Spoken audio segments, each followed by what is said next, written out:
Herkese selamlar, saygılar. Bir günde Düşünüş programlarının devamında 13. bölümdeyik. Sayın İnsaf Əlibəyə hidayətindən söyləşimiz olacaqdır. Mənim bir yazım var idi. Onun barəsində dünən danışdıq ki, Sayın İnsaf Əlibəyə ilə ki, onun barəsində daha çox danışaq. Ancaq geçən həftədən və ya bir həftə öncədən də bir danışığımız var idi. Bəlkə də onun bir saniye ben İnsaf Əlibəyə çağırım. Ancaq indi görək ki, danışığımızın yolu ha tərəfə gedəcəkdir. Hələlik mən İnsaf Əlibəyə gözləyirəm. Oldu, hə. Selamünaleyküm Oğuz Bey, hoş gördük. Anasız, sizə uğurlar olsun. Kameranı düzəldir. Yaxşısınız, umarım keyfiniz sazdır, her şey yaxşıdır. Sağ olasınız. Sizə də salamlar, saygılar. Bu programımızın indi izləyicilərinə və bütün proqramın sürəcində izləyicilərinə və sonradan da izləyicilərə indidən salamlarımızı, saygılarımızı və sevgilərimizi sunalım. Siz buyurun, siz də salamlaşın, mən də buraya bir şeyler yazdım. Buyurun. Salam əziz və hörmətli dostlar. Çox təşəkkür edirik ki, mən öz növbəndə xüsusilə təşəkkür edirəm ki, bizimlə bərabər gedirsiniz. Dostlar, bilirsiniz, bizim Türklərdə, İranda yaşayan Türkləri deyək. Bu Türklərin içində fəlsəfə məsələsi, fəlsəfi məsələləri danışmaq hər kəsin öz gücü qədər. Çox azdır.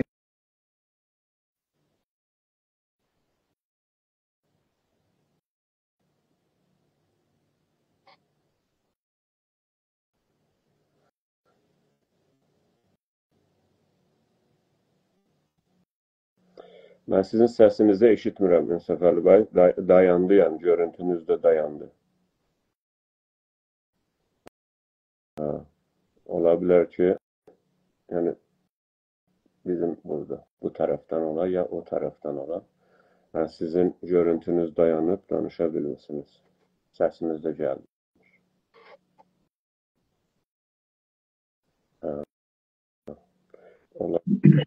Ne oldu? Yok, sizin görüntünüz bütünlüklə dayandı və... Yok, bilhassa kollen kəsildi əslən. Nə oldu, kəsildi.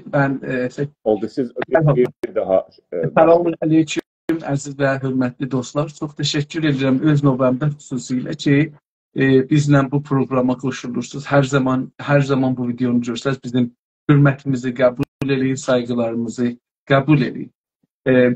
Bilirsiniz, bizim vətəndə və İranın başında yaşayan Türklərin içində onlar ki, dərin məsələləri düşünələr və bu dərin məsələ deyəndə dostlar, məsələn, fikir edin ki, 2500 il, 5000 il bundan qabaqdan, məsələn, Çində, Yunanda, Rumda, nə bilim, o birisi yerdə, bu birisi yerdə dərin məsələləri düşünüblər və onun üstündə toplum yaradıblar. Onun üstündə 2000 ildən sonra sən meyvəsini yeyirlər. Yəni, o zamanda meyvəsini yiyiblər bu dərin düşüncələrin, amma o zamana qalmayıb. Belə indi də onun düşüncələrini yiyirlər, o sistemin, o düşüncənin.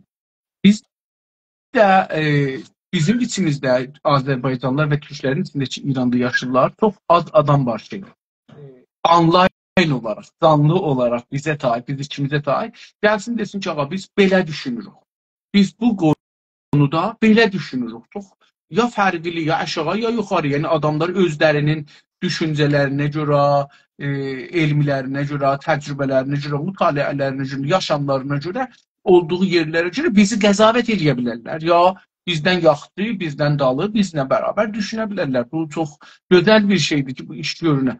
Amma biz ikimiz özümüzə bu cəsarəti vermişik ki, düşüncələrimizi burada çox çılpaq ortaya qoyaq. İnsanlar bilsinlər ki, biz vətənimiz üçün, millətimiz üçün və hətta bəşəriyyət üçün nə cür düşünürük.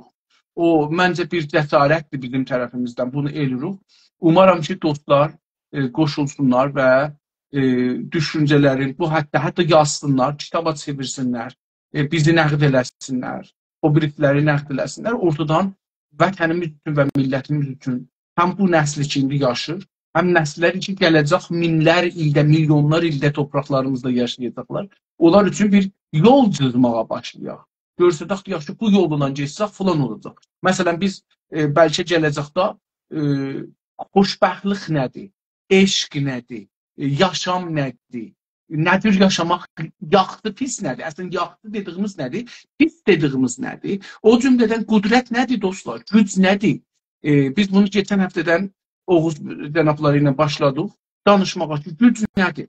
Cəlib budur ki, Oğuz bəy getdi, qərbi filosofların yap belə əski Əflatundan başladı, bu günəcan dedi ki, bu belə düşünür gücə görə, bu da belə düşünür, bu da belə düşünür.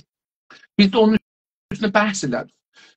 Oğuz bəy, mən sizin o gecə geçənki proqramdan sonra getdim internetdə və ha belə AI-larla başladım bu konunu ki, görüm müsəlman dünyasında və şərq dünyasında necədir? Yəni, biz qərbi dünyasını bildik, tamam. Yəni, filosoflar hərəsi bir nəzər veriblər, Əflatun bir şey deyibdi, o bir şey deyibdi. Görək ki, şərqidə yoxdur. Yəni, biz həmişə danışanda fəlsəfədən qaçırıq qərbə, batıya. Yəni, məsələn, şərqidə filosof yox imiş və şərqi müsəlman, orada da filosof yoxdur, orada da düşüncə yoxdur, orada da qudrətli nədir, güc nədir, nədir ələcələr, nədir saxlanırlar, bunu düşünməyiblər. Bunu soruşdum. Məncə, gözəl cavablara rast gəldim.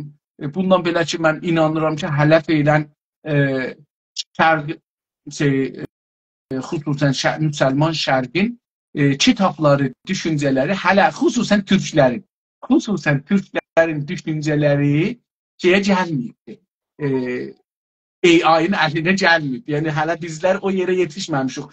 Təəssüflə kitablarımızın hamısını geçən nəslilər yazan, geçən 1000 nəsli deyək yazan kitabları, məsələn, onları iskan eləyək, verək AI-lara, deyək AI, bu da bizim düşünürlərimizin yazdıqları kitablardır. Bunlarla bizə cavab ver sorularımıza. Təəssüflə bu, hələ feylən biz bu teknolojiyə bəlkə çatmamışıq. Amma çalışaq ki, buna çataq. Mən gözəl cavablar tapdım.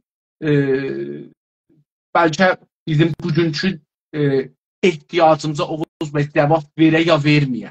Mümkündür ki, biz bəzi şeyləri qəbul eləyək. Siz dünən bir bəhs yazmışdınız, çox gözəl, İtiracın. Ağla görə əslində. Və mən orada bir neçə sual soruşdum. Həm cənabıza göndərdim, həm dostlar gördüm. Çox gözəl yazılar yazıblar sizin o yazıda. Xüsusən dostlarımızın biri fikir Avropada olur. Çox gözəl sizin işlətdiyiniz istilahatı kamil hamısını açıqlamasını yazmışsınız. Çox sevdim. Əslində gördüm ki, o adamda fəlsəfi əlaqəsi var, bəllidir. Amma nədən məsələn, ki, gələk qoşula bu proqramda 3 nəfər olaq və 4 nəfər olaq, 5 nəfər olaq və bu bəhsləri aparaq, çünki faydası çox olar. İnsanlarımızın hər nə qədər çox bilincili insan qoşulsa belə bir proqramda mən inanıram ki, faydalı olar. Hər halda siz buyurun, devam edin. Əgər şey olsa mən bu şərq filosoflarına görə də bir danışarım. Yəni, düz deyirsiniz.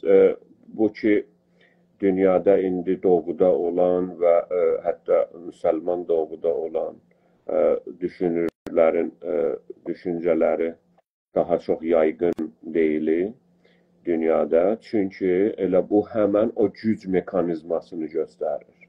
Elə o batının elmiləşdirdiyi güc mekanizmasını göstərir ki, sizin sonunda nə dediniz? Mütəəssifən. Demək ki, belə güc mekanizmasını bir tərəfi mütəəssifə çəkər, bir tərəfi də yaygın elər və onlar danışılır.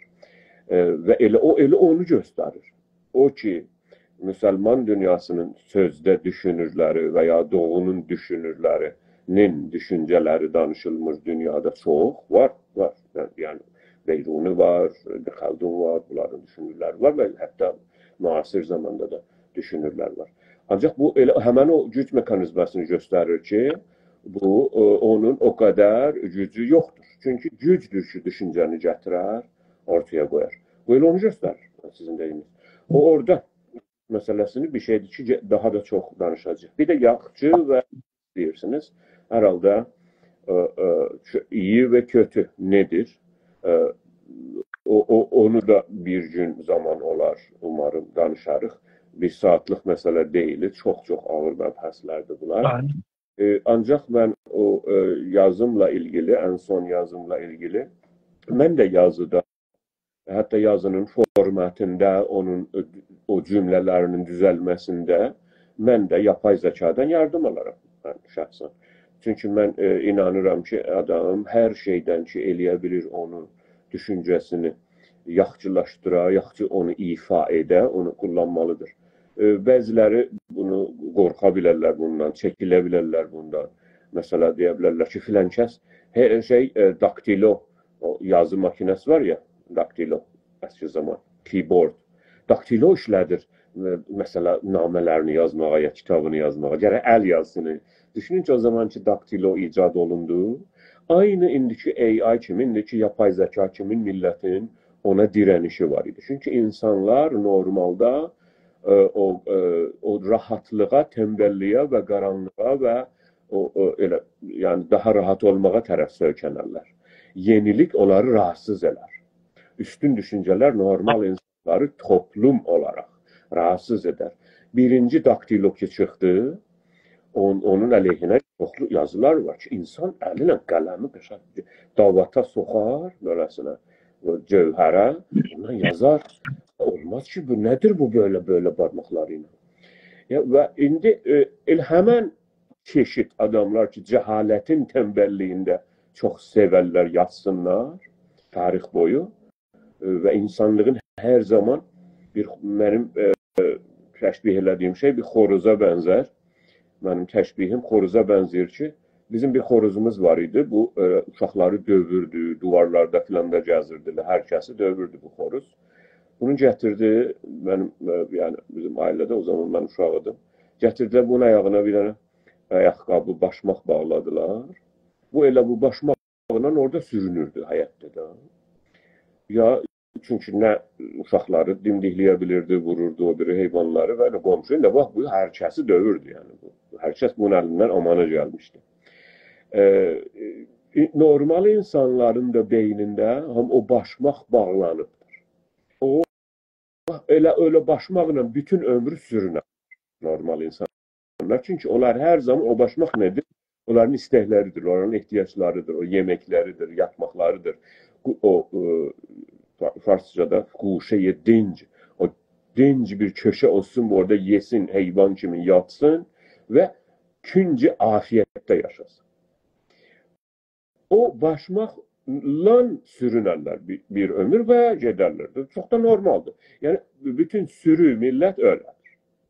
Və ona gətirib yeni bir şey göstərsən, ərz elədim, bir daktilodursan ki, sən bunu lazım deyil, əlinlə yazırsan. Əlinlə yazsan, o da olur bir hünər. Amma bunu eləyə bilərsən 10 səfəni, məsələ, ne bileyim, yarım saatdə yazasın. Yox, deyir, o şeytanın işidir. Bu daktiloya, biz nə deyirik orada, siz mənə xatırlatınız, maşini təhrir. Ki, biri İngilizcədir, məşin, biri də təhrir ərəbcədir. Yəni, demək, hələ türkcəsi, hələ ki, üçün türklər onu icad etməyiblər. Və o daktilo makinəsi, typewriter, hədə o da olur, typewriter. Necə ki, bizim bölgədə, bizim də olub büyüdüyümüz yerdə, bu evlərə gələn su abiyarı, suyu da şeytanın işidir. Ona da nə dəstəmaz alına bilər, nə qusl oluna bilər. Necə ki, elektrik şeytanın işidir. Yəni, bunların üzərinə fətvalar var, ayətullahlar. Necə ki, yağmur yağanda yəhudilər gərək yabana çıxmıyor. Buna da şey var, hökm vardır. Elə həmən Azərbaycanda. Və belə bir sosiayetədə biz qalxmışıq. Ona görə biz günün işığında əlimizdə bir fanus alıb filosof arayırıq, düşüncə və düşünür arayırıq ki, bəs niyə rəqabət eləyə bilmir Fransanın, Almanın verdiyi, öyle güclü İngiltere'nin verdiyi o büyük dev düşünürlerle ki insanlığı değiştirmişler. Zaten etrafımıza baksak bütün ne cihazlar ki vardır, elə oradan düşüncelerden başlayıb. Çünki onlar elə o ayaqqabı və başmaq onların düşüncelerinin ayağına bağlı olur. Və bunu hardan çəkdik buraya bəhsi? Yapay zekanı kullanmakta. siz hər kəs ki istəyir bir şey yazsın, məyər ki, məsələn, profesor klasda desin ki, yapay zəkanı kullanacaqsan, özün 10 səhvə yazacaqsın. O da olur. Mənə görə o da, yəni öz oturasın. Amma yapay zəka siz düşüncəni töretirsiniz, üretirsiniz, getirip yazırsınız. Onu bir hafta, 2 hafta, 1 ay, 2 aydan sonra ve o dayanır geçmiş 10 illik, 20 illik sizin okuduklarınıza. Neredeyse bu benim düşüncemdir. Ve bunu mesela şeyine bak, gramerine bak, bunun kelimelerine bak. Şimdi yanlış yazırdı. Ona autocorrect değiller ya, mesela Microsoft'ta kullanırız biz. Veya yani Microsoft'u kullanmak, autocorrect elemek veya cümleleri düzeltmek şey mi? Yani yapay zekanı kullanmak suç mu? Ama bazıları öyle düşünürler ki eğer siz bir tane yazı yazsanız ve onda mesela Microsoft'u kullansanız veya bir yazı makinesini veya hatta yapay zekanı onu formalaştırmasında, onu daha rahat ve ravanlaştırmasında onda yani olmaz. Öyle değil. Bana göre öyle değil. Çünkü birinci yazı yazanda böyle bu korkmaklar olmuş. Hele bir zaman olacak ki indi de yavaş-yavaş oraya gelirik. Siz düşüncenizi, ben zaten bazen de öyle kullanıyorum. Siz danışırsınız, o düşüncenizi yazır ve koyur bir yere, sonra sizinle çekilir, söz çekilir, yok orasını değiştir, yok bunu değiştir, yok ben böyle demem, bunu hamısını yığırsınız ve sonra o sizin yazınızdır. Çünkü orada yok idi ki. Yoksa Oğuz Bey, mən təcrübələrimə dayanaraq istəyirdim bu haqda bir proqram düzəldəm AI-la. Öz təcrübəmə AI-la. AI-la mübahisə edirsiniz. Galibdir, deyir ki, mən iştibah eləmişəm. Mən özüm bunlara çox rast gəldim. Deyir ki, tamam, mən bunu məlumatı ki mənə veriblər, onun üstündədir. Nəzərimə gəlir ki, siz düz deyirsiniz, mən indi baxır. Tadaşdan bir baxdım, baxır, deyir ki, hə, məsələn, siz bu düz deyirsiniz, bunu aparın. Ya gördüm ki, maşın hətta bir iki dəfə deyir ki, məndə təəssüb yoxdur. Mən verdikləri itilat mənim əlimə nə veriblər, mən onun üstündə təlim görmüşəm. Amma siz mənə dediklərinizlə mən educate oluram. Yəni qalibdir. Yəni mən gördüm ki, benzəyir. Bir qaba, bir kitabxanaya, bir qab. Oraya siz ne bilgi koysanız çıkır. Ancak bir tane de generative yapay zeka var, üretici yapay zeka. O daha yüksek modellerde ve gelecekte de çıkacaktır. O da budur ki daha o bütün bilgileri milyon milyarlarca bilgiler ona verenden sonra özü başlar onları geliştirmeye. Generatif yani belirten, yani onun üstüne onu özü kurar. Yaradıcı da, yaradıcı olacaktır. Belirtendir. Ancak onu o barədə sonra danışam. Mən istədim o deyəm ki, o yazıda mən ağılın şeyinə işarə eləmişəm. Biz ağıla mecburuq sonun. Ağıl bir məhəkdir insan fəllər. Məhəngi daşı bilirsiniz. Əski zaman bir şeyin qəp olub gerçək olmasını o daşa sürtərdilər. Bu altındır, yoxsa qalaydır. Qəlb kəlməsini sizdə eşitdim. Nə vaxt eşitməmişdim bunu. Biz qəp deyirik bölgədə və istəyirik görək ki, bu altındır ya qalaydır. Onu məhəngə sürtəcəyik. İnsanlığın bizim bildiyimiz hələ burayacan başqa bir məhəng əlimizdə ağıldan sonra, o şey ki ona ağıl deyirik. Siz də onu yapay zekadan sormuşdunuz, mənə göndərdiniz. O da onun oradakı o əlinə gəldiyi şeylərdir. Mənim də düşüncələrim var o barədə. Yəni biz demirik ki, çünki bəziləri bilirsiniz 50 il bundan qabaq deyədilər, televizyonda deyibdir. Yəni filan şey %100'dür yəni. Yoxsa qəzetdə yazıb. Bax, Ruznamədə yazmışdı da %100'dür da yəni. Kitabda yazıbdır. Yazıbdır. İndi də bəziləri deyirlər ki, internetdə vardır. Bu da bir cəhalət. Həm onu cəhalətə söykənməkdir yəni. Yəni orada cavab oradadır, durun gedək yataq. Halbuki öyle değil mesela. Elə şey də öylədir. Yapay zeka da öylədir. Öyle değil ki, tüm yapay zeka bir şeyi təhrif etdi, bəs odur. Yox. Düzdür, kamil, yox, odur deyil. Çünki hər zekarda bilgi, siz ne verirsiniz oraya onu alacaksınız. Veya onun bir yere gelip o belirten ve ondan üretilen şeyler size verecektir.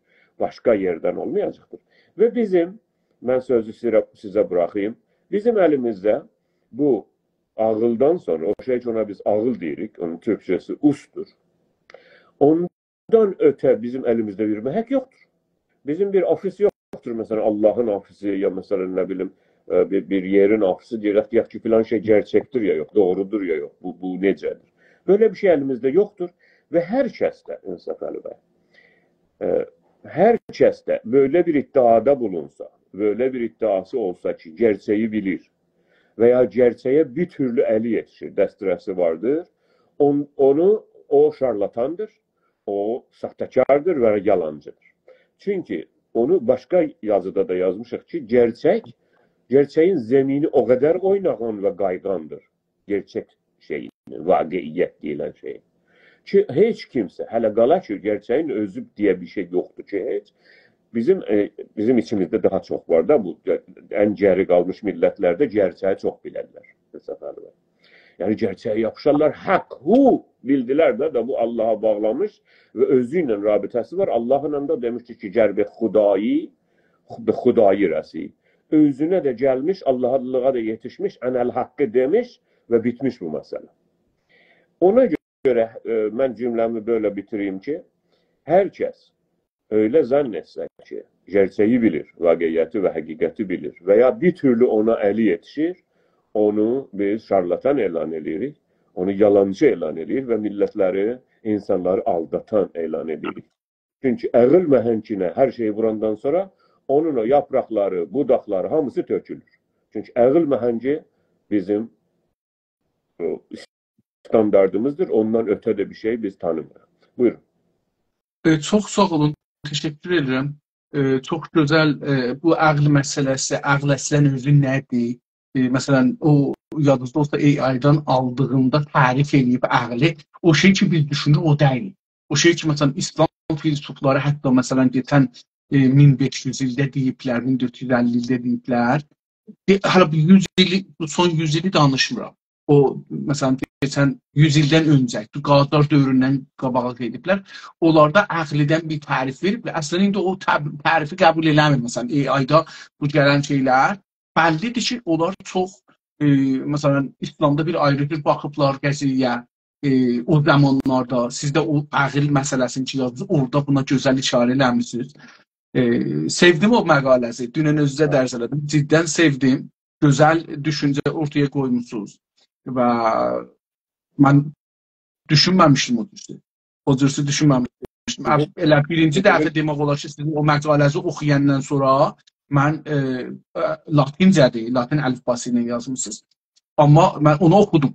Hıqqına okudum ve anladım. Gittim ben onu efendim? Düşünürün işi elə budur ki, bir şey ortaya atsın, onu ortaya atsın. Onu okuyandan sonra başladım, gördüm ki ağlı batan bir şeydi. Yani mən indiyəcə məsələn deyim, ola bilmez ki, ağlı mutlaq hardadır. Axı bu bir yerdə gəlir, ola ağlı mutlaqla danışırsan. Bunu bir yerdə görsənə, amma biz insanlar beynimizi doğuşdan yavaş-yavaş qalırıq da. Bunu bir daş kimi birinin üstünə düzürük, dam kimi dikirik.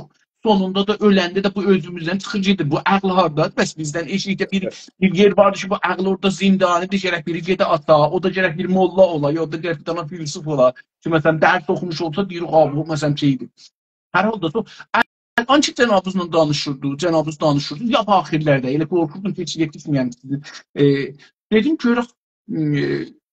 Müslüman camiələrində və Türk camiəsində filosof var diye yoktur. Var əlbəttə. Məslək olan dünyada. Siz bunu doğru buyurdunuz. Baxın, mən hətta bu son zamanlarda bunu dəfələrcə cənabızdan danışmışıq. Biz hətta dünəndilərlə danışanda bu şey bəhs oldu. Güclünün əlində olanda o şey ki ona yarır, onun mənfəətini daha çox təmin edir. O şey deməyək, o düşüncə, o fəlsəfə ki, mümkündür bir dana toplumda 50 dana, 100 dana fəlsəfə ola, 100 cürə baxış ola, 100 cürə anlayış ola, 100 cürə düşünüş ola. Amma o güclü, bunların hangisi onun mənfəətini çox təmin elər, onu gətirir gündəmə, o birislərin başına döyür. O birislər çıxmasın üstə, çünki zərərlər gələr buna. O ki, məsələn, indi mən hətta baxırdım, bu indi siyasətə gəlirəm burada biraz, bəlkə misalın vursanda siyasi olacaqdır.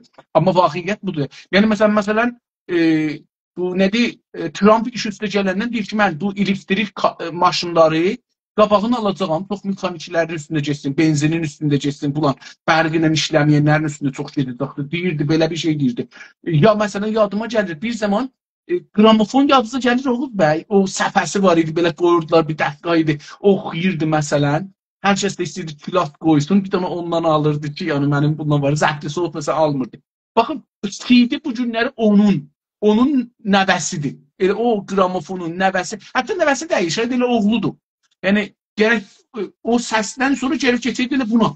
Amma bir dənə güc gəldi, Nəvar kasetə getdi. Nəvar kasetə gedəndən sonra Nəvar kaset təbdil oldu video kasetə. Video kaset ta bu gün gələk çıxdı, dubara getdik CD-yə. Mənim nəzərimdə bir dənə güc dedi ki, mən gərək o şeyi aradan aparam. Nəvar kasetləri. Yox, bilirsən, o gramofonun kasetlərin. Onu aradan aparam, səfələri. Onun adı səfə idi. O səfə gramofonları aradan aparam, bunu gətirəm. Bu güclü olduğu üçün o eləyə bilmədi. Tönsün olsun, taza nəsli olacağı CD, o eləyə bilmədi oraya geçsin. Amma bu gəldi, elədi. Nəvardan sonra elədi video kaset, video kasetdən sonra geri qeytdi. CD-də həman şeyi biz gördük və indi də CD-də aradan getdi. Çıxışı 3-cü nəsli, 4-cü nəsli oldu bu disklər, hard disklər, falanlar, bəhmanlar ki, bunlarda olur. Güc, mənim nəzərimdən güc bu işi görür. Yəni, eləyə bilir bir dana hətta teknolojini də dal aparsın. Mən hətta bunu bəlkə indi 4-5 ay olar Türkiyədə bir dana cavan uşaq iddia elirdi. Televizyon getmişlər, video götürmüşlər. Bilmirəm nə qədər düzdür, nə qədər düz deyil. Təbrizdə də biri var idi. Mən onu da özüm o zaman ki Təbrizdə olurdum. Onun şeylərin, ixtiraların gətirdim radyo Fərdadan yaydım ki, insanlar düzən. Adam o deyir da, mən bir maşını düzətmişəm ki, nə benzinə ehtiyac var, nə suya. Bu, eləyə bilər, özü hərəkət eləyər. İxtira eləyibdir. Bu, amma İranda o kompaniyələr ki vardı, maşın tolid edirlər, o maşınla ildə yüzlər bin adam ölür. Ondan sonra oradan milyardılar dolar pul, hətta dövlət və məclis onların əlindədir. Dövlət bağlayıb ora. Onlar gəlirlər, deyir, bu maşını sən qoymayacaqsın. Sən bunu əslində bəhs eləməyin, bunun üstünə getməyin. Məsələn, bu adam aparmış danışqaha tamam ustadların ağzı açıq qalmışdı. Videosunda götürülmüşdü, ağızları açıq qalmışdı. Necə ki, məsələn, bir dana maşın düzəldəsən ki, su ilə də yox, benzin ilə də yox, özü eləyə bilər ki, bir dana mexaniki vəziyyətlə özün işə salandan sonra elə bir həndil vurursa, bir dəfə həndil vurursa, işə düşdü, özü başlayır işləməyə və gedir qabağa. Amma o güclülər ki, pulları və səbətləri oradakı mövcud, sizin yenə sözünüzə gəlirəm, mövcud düşüncə həmişə o ki, indi vardı, ondan pul qazananlar tazaların qabağında dayanmağa çalışırlar. Çünki tazalar onların bazarını məhdud eləyəcək, azaldacaqdır. Onlar məcburdurlar ki, o köhnə fikrə, o köhnə beyinə, o köhnə teknolojiyaya yapışalar. Çünki orada sərmayə qoyublar, oradan pul qazanırlar. Amma tazalar da hər halda savaş eləyəcəklər, çıxacaqlar üstə, gec-tezi bu da bir ittifaqdır. Hər halda mən indiyə cənabınızla danışa bunu da şey elədim, bir axtardım, görüm ki, filsuf var ya, yox. Cəlibdir, fəqət adlarını deyim, Oğuz bəy. Deyir ki, Məhəmməd Abid Əl-Cabiri Mərakeşlidir, mütəfəkkir və nevisəndədir, çox adlımdır. Əqli nəqd-i ərəbi, əqli ərəbini nəqd eləyib bu adam. Əlbəttə, bunun məsələn, mən indi burada çalışırdım ki, bugün bunu görsədəm, olmur. Yəni, məsələn, Məhəmməd Ərkun, o da Tunislidir, o da elə əqli nəqd eləyib bu əslən. Əqli İslami. Müsəlmanların ağlın nəqd edib deyində 50 neçə ildir bu adamın işi budur. İslamı nəqd edir və çox cəlibdir.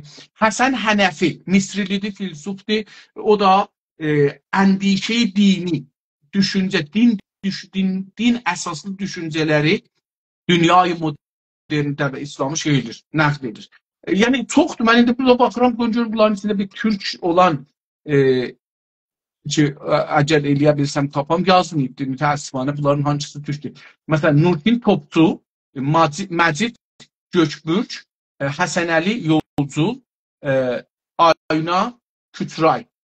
Məsələn, bunlar hamısı yeni müasir filsufdular Türk dünyasında və Ərəb dünyasında, yəni İslam dünyasında ki, bunların əşradaşlar türkdür, onlar ki, adlarını dedim, onlar türkdür, üstdəkilər də 5 dana yazdıbdır. Yazıb əlbəttə hamısını yaza bilmərəm.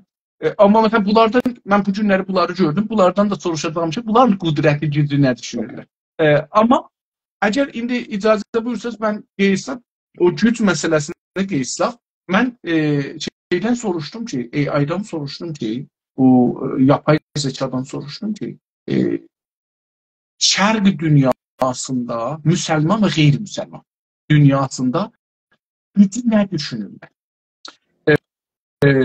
Galip nəzərlər gəldi. Başladı Konfüsiyusdan başlar.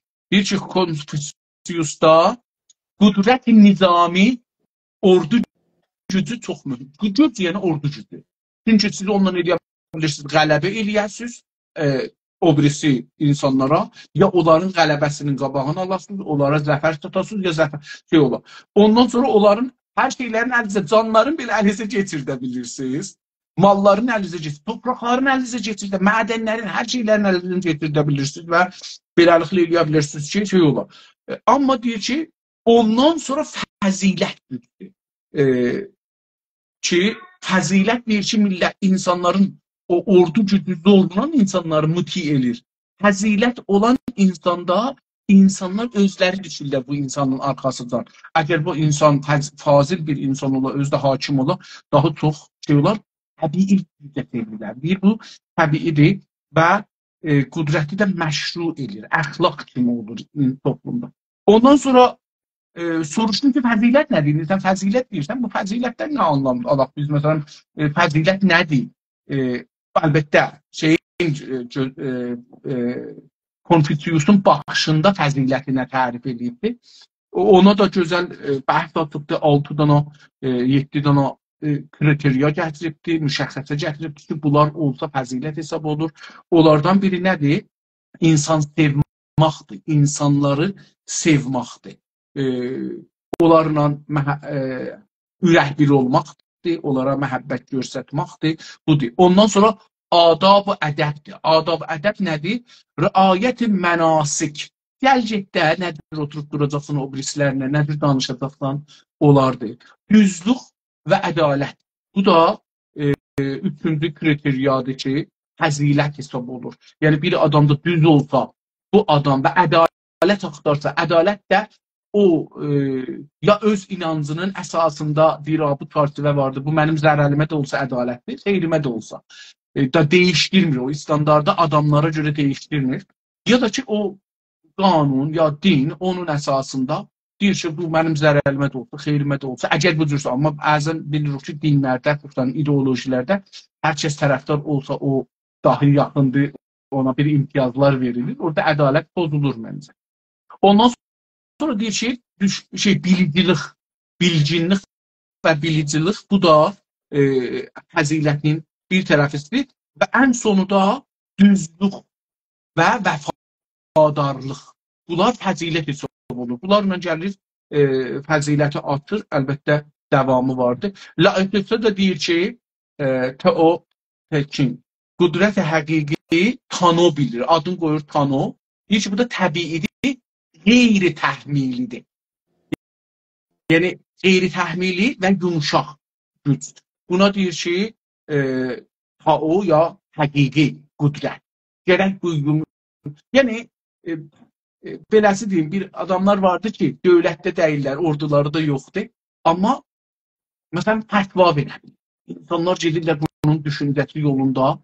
İndi bu, bir dana bir təhmil olmamış, qanunsuz, gücsüz bir insandır, amma o birisi insanlar özləri, öz əlaqələri ilə, maraqları ilə. Məsələn, bu günləri İsa'nın tərəfdarı, Musa'nın tərəfdarları, Həzrət Məhəmmədin azarkeş desək, bəlkə bilmirəm azarkeş demək olar, yox, tərəfdarları, bunlar, məsələn, bu günləri heç bir güclə bunlar ona tabi deyirlər. İstədikləri üçün, öz göyüllərindən ona tabi edirlər. Məsələn, bunu deyir ki, o deyir buna, yəni həqiqi güc və bunu deyir ki, şey deyil, zorla deyil, təkliflə deyil, əhmillə deyil. Və deyir, əlbəttə, bu cür adamlar məmulən o ordu gücünü ya o güc eləyə bilir insanlara təhmil edir, o deyir, ondan qatarlar. Çanakkaya ya Kiya, hindili bir adamdır, bu da çox qədimdə olubdur, Bağıstan zamanlarda. Bu da deyir ki, qudrət əslisi siyasətin əməlinə bağlıdır. Siyasətmədarların əməlinə, onların əlində olan gücə bağlıdır. Onların davranışına bağlıdır. Onlar hər neynəsələr o güc hesab olur. Çünki güc onların əlindədir, hər neynəsələr olur. Əlbəttə deyir ki, bu da Machiavelliyə bənzir. Burada yazıbdır ki, dəqiqən Machiavelli kimi düşünür ki, güc siyasetmədarın əlindədir. O nə cür istəsə, insanlar da o cür olar. İnsanlar onun əlində xəmirdilər. Beyinlərini dəyişdirə bilər, baxışlarını dəyişdirə bilər. Dünənəcən Əraqla 8 il savaş elər. Düşmən bu günləri pulunu aparar qoyar orada. İnsanlar da mərci açar. Ağa gedin, məsələn 2 milyon nəfər piyada getsin, yeməklərini də verəcəm, getsinlər orada eyləsinlər. Bu cür bir şey ola bilər. İbn Xəldun gəlir, sonra müsəlmanlardan İbn Xəldunu deyir ki, güc əsəbiyyətdir. Əsəbiyyət nədir? Bir elin, bir tayfanın, bir millətin qandan dolayı, dindən dolayı, dildən dolayı, topraqdan dolayı bir-birinə bağlı olub, bir-birindən himayət eləməkləri. O şey ki, biz qədim Oğuz bəy, əgər yazılacaqsa, həmşəhri deyə çox şey olurdu. Məsələn, gedirdiniz Tehrana, mən həmşəhrin qızı, Tehranın o xiyabanların hamısı dışlarına, mən Türkəm, ay bir türkü vururlar, insanlar türkləri də sizə köməklik eləsinlər. O bağlılıq ki, insanlar öz və o bağlılıqda Oğuz bəy, bir şey mən bunu özümün təcrübəmdir. Əgər siz orada desəz ki, mən ədalət axtarıram, görək ədalət kimdədir, əsəbiyyət yoxdur. Əsəbiyyətdə hətta sizin qanınızdan olan mücrim də olsa, onun yanında olduğunuz üçün əsəbiyyət. Siz ondan himayət eləməlisiniz. Bunun üçün mən fikirlərim ki, bu günləri dünyanın bir çoxunda, məsələn, Amerikada əsəbiyyət hakimdir, məncə. Çünki bir Amerikalı dünyanın hər yerində olursun, dövlət adamı ola olmaya tutulsa, bu dövlət və bu millət onun bir sarsın, adam öldürsün, falan, bəhman onun oradan çıxartmasına, onu nəhayəti bu düşağa biz özümüz mühakimə edək deyə kapitalizasyon qoyublar da. Məncə bu elə modern əsəbiyyət budur və düzdür. Mənim nəzərimdə düzdür. Yəni, bir millətdə əgər yoxdursa bu, belə bir düşüncə yoxdursa, məncə o millət hələ millətlik mərhələsinə keçməyibdir. O millət bir ayrı millətin sümürgəsi altında, işğalı altında, beyni işğaldadır məncə. Mən belə düşünürüm. Mənim şəxsi nəzərim budur. Hər halda İbn Xəldun da bu gözəl nəzəri qoyur ortaya ki, o zaman da ki, bu əsəbiyyət, zəifliyə güc aradan gedər Oğuz bəy. Tamam gücləri əldən verər o millət və işğal olar. Gözəl. Mevlana fərqli bir düşüncə qoyub altıya. Siz də ki, Mevlana ilə çox tanışsınız, bilirəm. Mən də uşaqlığımdan bu böyük Arif ilə. Bu Arif, yəni filsuf da, həm filsufda, həm irfanda, amma çox buna fəlsəfə qələbə eləmir, çox irfan qələbə eləyir. Bu da deyir ki, əsli güc Allaha olan eşqidir və Allahda fəna olmaqdır. O gücə, əlbəttə bu da gücə devridir. Yəni, əgər bir insanlar gələrlər bu mərhələyə yetişərlər, bir toplum bu mərhələyə yetişər, bir şeydə birləşirlər. Əsəbiyyət deyil bu. Bir cür bir aydınlıqdır, bir ayrı yoldur. Yəni, onda bir ayrı bir aydınlıq görə bilirik, bəzilərdə bunu aydınlıq görə bilməz əlbəttə.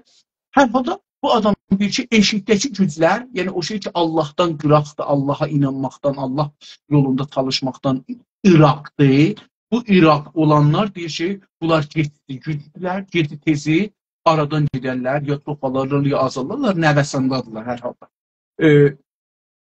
Ondan sonra əlbəttə mən Quranda soruşmuşam, Qur'anı nədir görürsən, o Qur'anı deyib ki, Qur'anda güc nədir? Mutun İslamidə, xüsusən Qur'anda deyir ki, qudrət Allahdan tapılır. Tamam güclər Allahın əlindədir və Allah istərsə birinə güc verir, istərsə vermir və burada əlbəttə qəzavı qədərə və səbrə gedir ki, o cümlədən deyir ki, Allah qadir mütləqdir, Allah qədirdir, qəffardır, əzizdir. Bunlar Allahın gücünü görsə, bilirik ki, Qur'an buna yəni dünyada olan gücü təbiətdə bilmir hətta. Qur'an gücü verir Allaha, deyir Allahdan nəşət tapır, ondan da insanlara müntəqil olur. Ayrısında deyir ki, Allahın gücünün yanında Qur'an yenə bunu qəbul edir ki, Allahın gücünün yanında insanlara da güc verir, amma bu güc təqvi ilə, ədalət ilə və Allahdan qorxu ilə məhdud olmalı. Yəni, ona bir hudud qoyur. Allahdan qorxmaqdır, təqvadır, ədalətdir. Bunlar insanın gücün məhdud eləmək üçün gəldirdir. Ayə də gətirir də, Farabidə deyir ki, qudrət məşru, ya o ki, eləyə bilər şey olsun, əql və qanundan Bu çox gözəldir. Oğuz bəy, sizin baxışınıza çox yaxındır bu Farabinin. Batı, yəni əski Batı filosoflarının bir türlü Türk mentalitesi ilə qarışığı ve bir türlü İslam mentalitesi ilə qarışıq bir düşüncəsi var da Farabi'nin. Farabi Türk filosoflarının en büyüklerindendir. Oğuz bəy, mən bir şey ki bu şeydən tapdım. O da budur ki, Batı'da gücü və siyaseti tərif eləyən insanların hamısı içində istisna ola bilər. Amma yox idi. Mən yəni AI yazdığına baxırdım. Hamısı siyasətdə rol oynayıblar. Ya şah olublar, ya şah oğlu olublar, ya məsələn bizim dilimizdə vəliəhd olublar, ya vəzir olublar, ya savaş vəziri olublar, ya fərmanda ordunun başında olublar. Bunlar gücü tərif ediblər, siyasəti tərif ediblər. İslam dünyasında və şərq dünyasında bir-ikisini çıxandan sonra ki, məsələn, o cümlədən Çinlili çıxandan sonra, Konfüsiyusu çıxandan sonra ki, o da şahzadədir, qalan hamısı siyasətdən qıraqdadırlar. İlla iki nəfər ki, Türk dövlətlərində, dövlətin içindədirlər və gücü və siyasəti tərif ediblər, kitab yazıblar. Bu iki qalanın çıxanısı. Hər halda Farabi çox gözəl deyir ki, güc, məşru güc əqlidən və qanundan çıxar. Bu iki danadan qıraqdaşın qəbul eləmir Farabi. Diktatorluğun məsələn bunun üzrünə qəbul eləmir bu adam. Onun üçün də Mədine-i Fazilə adında bir şey yazıbdır. Orada gücləri ayırıbdır. Güc nədə olar, nədə olar, nədə olar. Və sonra da onların çoxun deyib ki, bu kafirdir, bu nədir, bu nədir. Dairədən çıxadıbdır. Onun nəzərində fəqət o şeydir ki, hikmət və şəriət bir-biri ilə işləsə, sonunda ikinci buyurunuz Türk və İslam və Qərb. Düzdür. Burada gəlirdi ki, əgər hikmətinə... Farabi. Mən Farabi'nin düşünceleri ilə çoxdan valifəm, 90'lardan. Bizim bir profesorumuz var idi. O Farabi üzerine doktorasını almaq istəyirdi. Adını gətirməyəcəyəm. Ancaq Farabi'nin yazılarını oxumağında şey çəkirdi. Çəkirdi. Və o zaman mənə bəlli bir hüquq bağlandı ki, mən ondan yardım eləyəm ona. Çünki roman oxumaq, yəni zaman çəkir də, ya 4 sayfəni siz, indi ərəbcəsi var, türkçəsi var, yəni farsçası var.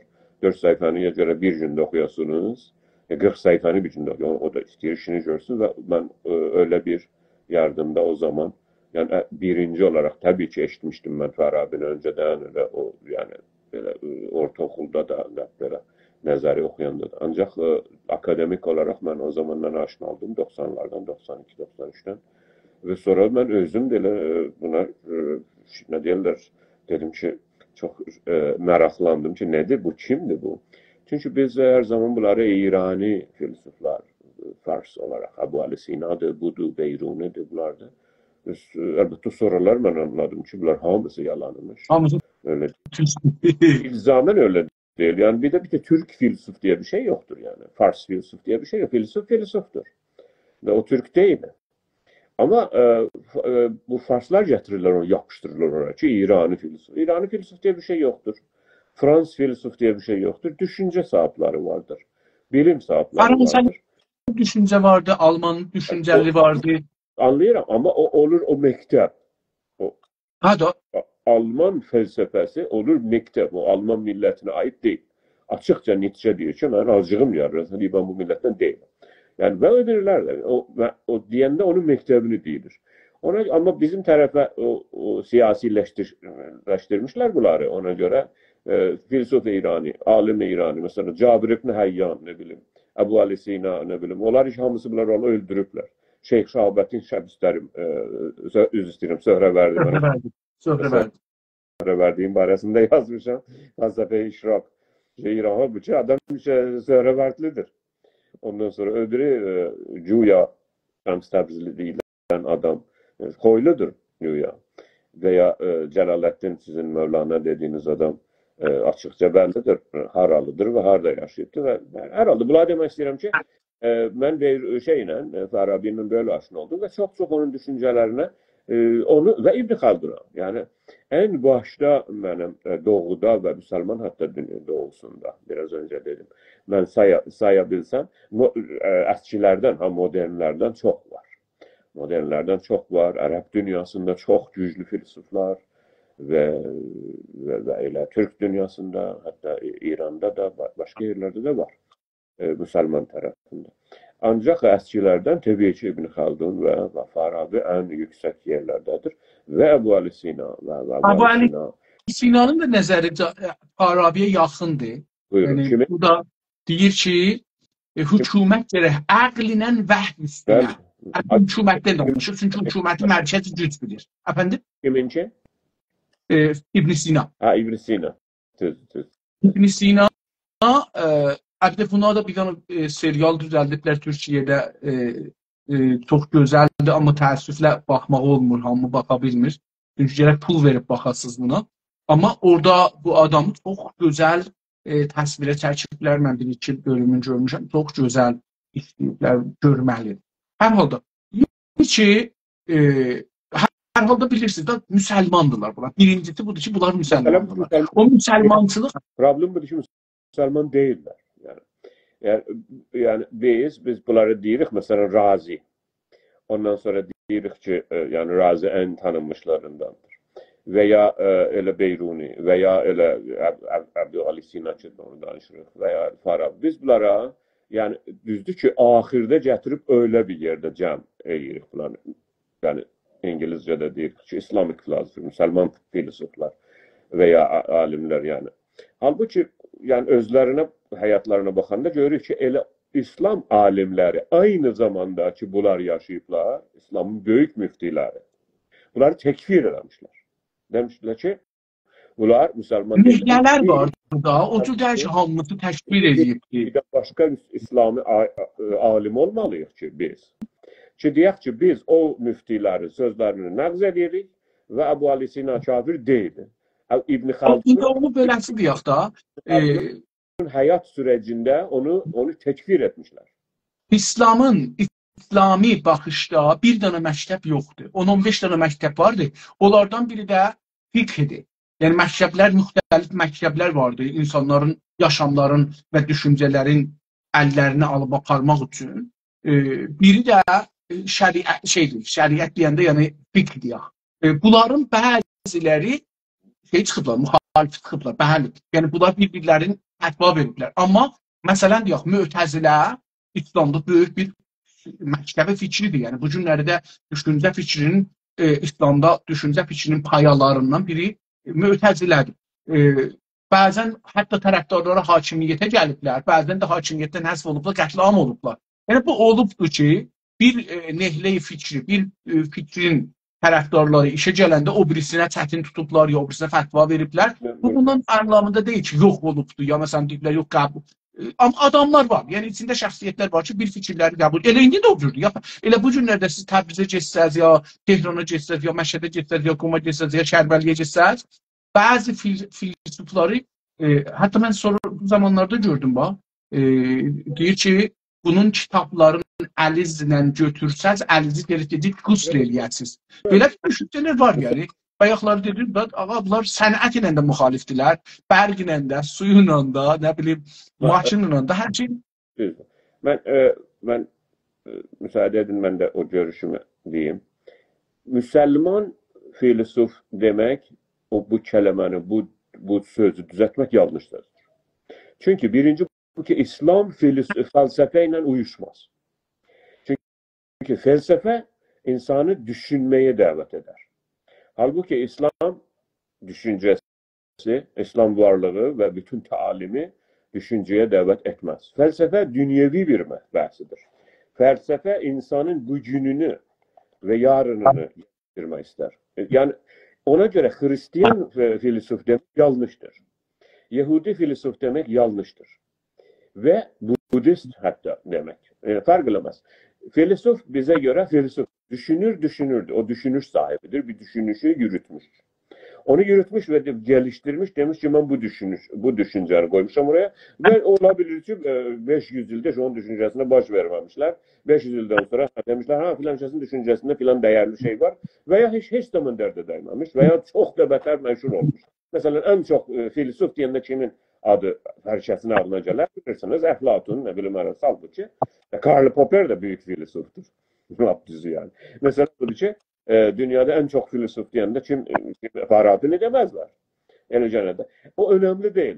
Ancak biz Farabi'ye ve Ebu Ali Sina'ya yani bizim bu bölgede ve böyle de yazırlar da çokları biraz önce de dedim İranlılığa da biz şey ettik.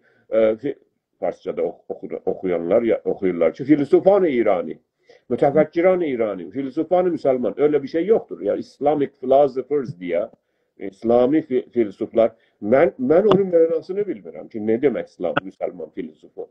Çünkü İslam'ın otoriterleri vardır. İslam öyle bir şey değil ki hamının milletin düşüncelerine. İslam yukarıdan İslam'da bir Allah var. Allah bütün kudrete, her şeye sahiptir. Her şeyin sahibi odur. O maliki, mülki, ceberut ve enfüs ve afaktır. Her şeyin sahibi odur. Her şeyi o tayineler bir yaprak. Bir ağaçtan düşmez onun izni olmaz. İslam'a göre böyledir. Ve burada düşünce kapanmıştır.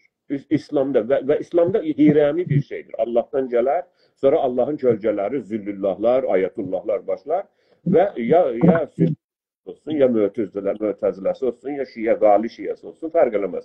Bunların otoriteleri var. Yani büyük mollaları var, müftileri var, büyükleri, yani şeyhleri var. Onların hükümleri var. Onların hükümlerine göre takriben bütün filosoflar ki biz onları yanlış olarak, yani biz diyende bile üniversitelerde de öyledir. Müslüman filosoflar, Islamic philosophers çağırırlar, onların takriben hamısını şey etmişler, tekfir etmişler. Mesela siz buna benzer ki Selman Rushdie'ye biz diyək ki Müslüman yazar. Tabii ki Müslüman da olmuş. Tabii ki Müslüman bir ailede bu. Onları bilirik.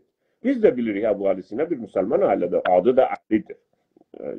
Yok Ali oğludur adı.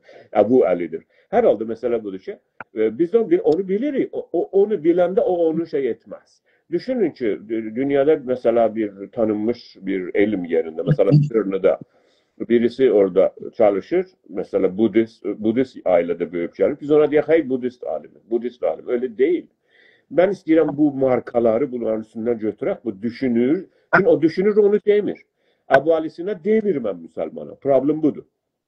Deyir ki der həmi dəhliyyət Müslüman an həm kafir özün deyirdi orada. Yani mesela budur ki biz ondan eşitmirik bunu. Biz yani özümüzü algıladırıq ki İslam dünyasının filosofları. İslam dünyasının filosofu yok. Bey, indi burada bir dana tarixi fəlsəfə. Fəlsəfənin tarixini. Fəlsəfənin tarixini necə görürük ki, məsələn batılı geçən 100 ili demirəm, geçən 150 ili hətta demirəm. Ondan qabaqçıların, filosofların mən bildiyim qədər %90'ı kilisada dərs oxuyublar. Kilisada gəliblər üstə, kilisada fəlsəfə yazmağa başlayıblar. Biz bu günlər indi məsələn hər kəsdən danışırıq, fəlsəfədə, tarixi fəlsəfə deyək, ya əqaidi fəlsəfi deyək. Görürük ki, bunlar Məsihiyyətin kilisalarından çıxıblar. Orada çalışıblar ki, Məsihiyyətin fəlsəfiləşdirələr, belə deyək. Ya Məsihiyyətdən baxışı dünyaya yaralar, onun üstünə gəliblər. Görürsünüz ki, çoxu da elə indi də baxanda görürsünüz ki, şeydilər, çox şədid Hristiyandılar və Məsihə yetişəndə də kollən dünya dayanır. Fəlsəfə əslində orada İslam dünyasında da, yəni müsəlmanların içində beləsi desək, müsəlmanların içində də görürsünüz ki, məsələn Farabi deyir ki, vəhy və Allah. Ya bu şey deyir ki, İbn Sina deyir ki, vəhy və əql. Farabi deyir ki, şəriət və əql. Bura gələndə şəriət hangi şəriətdən danışır? İslam şəriətindən danışır. İndi bir dana məzhəbə mötəqiddir. Deyir ki, bu İndi hər nə mənə Hənəfi olsun, Həmbəli olsun, Şafii olsun, Cəfəri olsun, hancısı olur olsun o 5 dənə məzhəb ki, indi Şiədə əksəriyyətləri, bunların birinin şəriətin qəbul edir.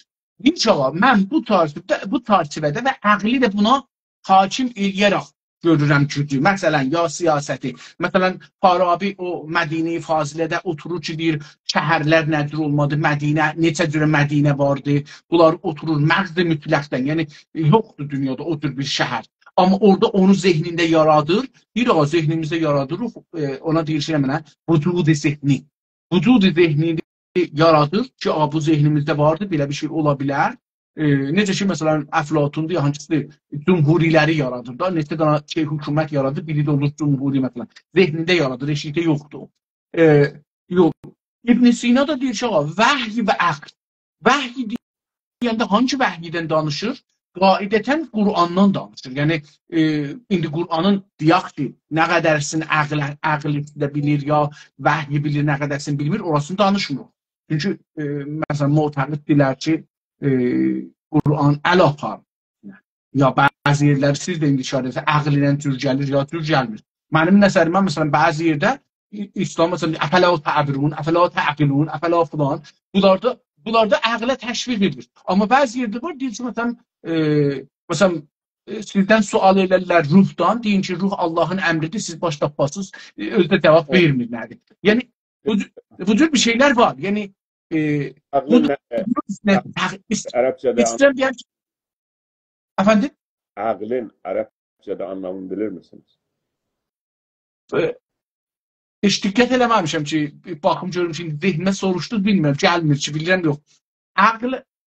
O şey ki, yəni, buyurun. Buyurun. Baxıram, qulaq asıram, deyirəm, görüm, zehnimə gəlsin ki, nədir kökü? O şey ki, biz ona us deyirik, Türkçədə. Ki, o olur, İngilizcədə olur, wisdom. Huş sözü Farsçaya öyle girmiş, us sözündən girmiş.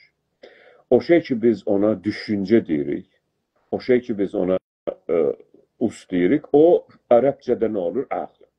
Sonra gəlib bizim dilə girəndən sonra olur ağıl, Türkiyədə də akıl. Bunun özünün kökən anlamı var da bu kələmənin. Sizlə danışarkən mən düşündüm ki, yəni bunun kökən anlamını da bilməliyik də. Necə ki, us beynin zəkası, o Ərəbcədə ona zəka deyirik, onun mənasına gəlir. Və hər halda ağıl, buyurun. Ərəbcədə ağıl, biraz önce dedim ya, o bir dənə başmağı bağlayır onun ayağına.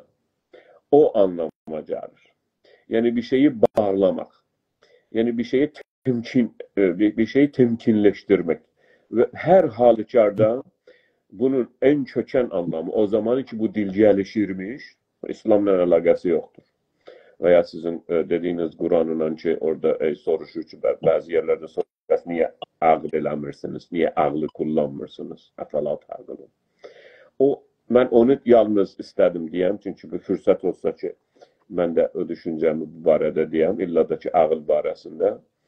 O da bağlamaq və bir şeyi bağlamaq və bir şeyi məhdud etmək və bir şeyə bağlamaq bunun kökən anlamıdır.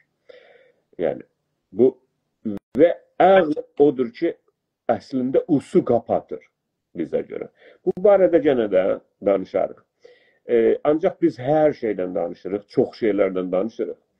Amma dağanaq olur söhbət. Yox, yəni söhbətimizin rəvalı budur ki, güc nədir? Gücü indi aparırıq. Ortada sözlərində onu da danışmaq lazımdır. Çünki məsələn, fərzən bir söz ki, cənabınız buyurursunuz, mən əgər onun tərcüməsi ya bir yerdə vardı, ya biraz bilirəm, onu deməliyəm ki, bizim dostlarımız ki, qulaq asacaqlar ya asırlar, onlar bilsinlər ki, burada biz bir dana öz nəzərimizi deyib, onun üstü dayanmırıq. Bunun müxalifi də vardı, belə düşünənlər də vardı, düşünüblər. İbn Sina dedik ki, deyir ki, güc ibarətdir, əql və vəhyin ikisinin birləşməyi. O zaman ki, bunlar ikisi birləşdilər, onda əql olur. Və deyir ki, o zaman ki, əql və vəhdə olar, əql ilə vəhyi olar, amma ədalət olmaya güc fəsada gedər. Baxın, bir dənə etiraz galibdir. Adam deyir ki, o da mütləq deyil. Nə əqli mütləq ötürək azad öz başına, nə də ki, vəhyi ötürək öz başına. Bunlar ikisi bir-biriyle işləyəcəklər, amma ədalət vəsətdə olmasa fəsada gedəcəklər. O da mənim nəzərimdə bu baxış gözəl bir baxışdır. Hacı Nəsiruddin Tusi təhdə müsəlman şeylərində siyasətdə olandır. Bu da kitabı vardı. Bunun bilirik ki, o siyasi baxışların eyni o şey kimi. Prensi kim yazmışdı? Prensi Machiavelli yazmışdı. Machiavelli ki, orada qudrətdədir, müşavirdir, şahın müşaviridir. Uzun süre yazılarında zindanda yazmış. Yani. Tamam, hamısı da beləsi olublar. Yəni, deyir ki, bu da, yəni Hacı Nəsir də Əxlaq-ı Nasiri kitabında gəlib düşüncələrini qoyubdur və qudrəti üç yerə bölübdür. Biridir ki, qudrət nəfsidir. İnsanın öz içində bir şeydir, odur. Biri qudrəti tədbir-i mənzildir.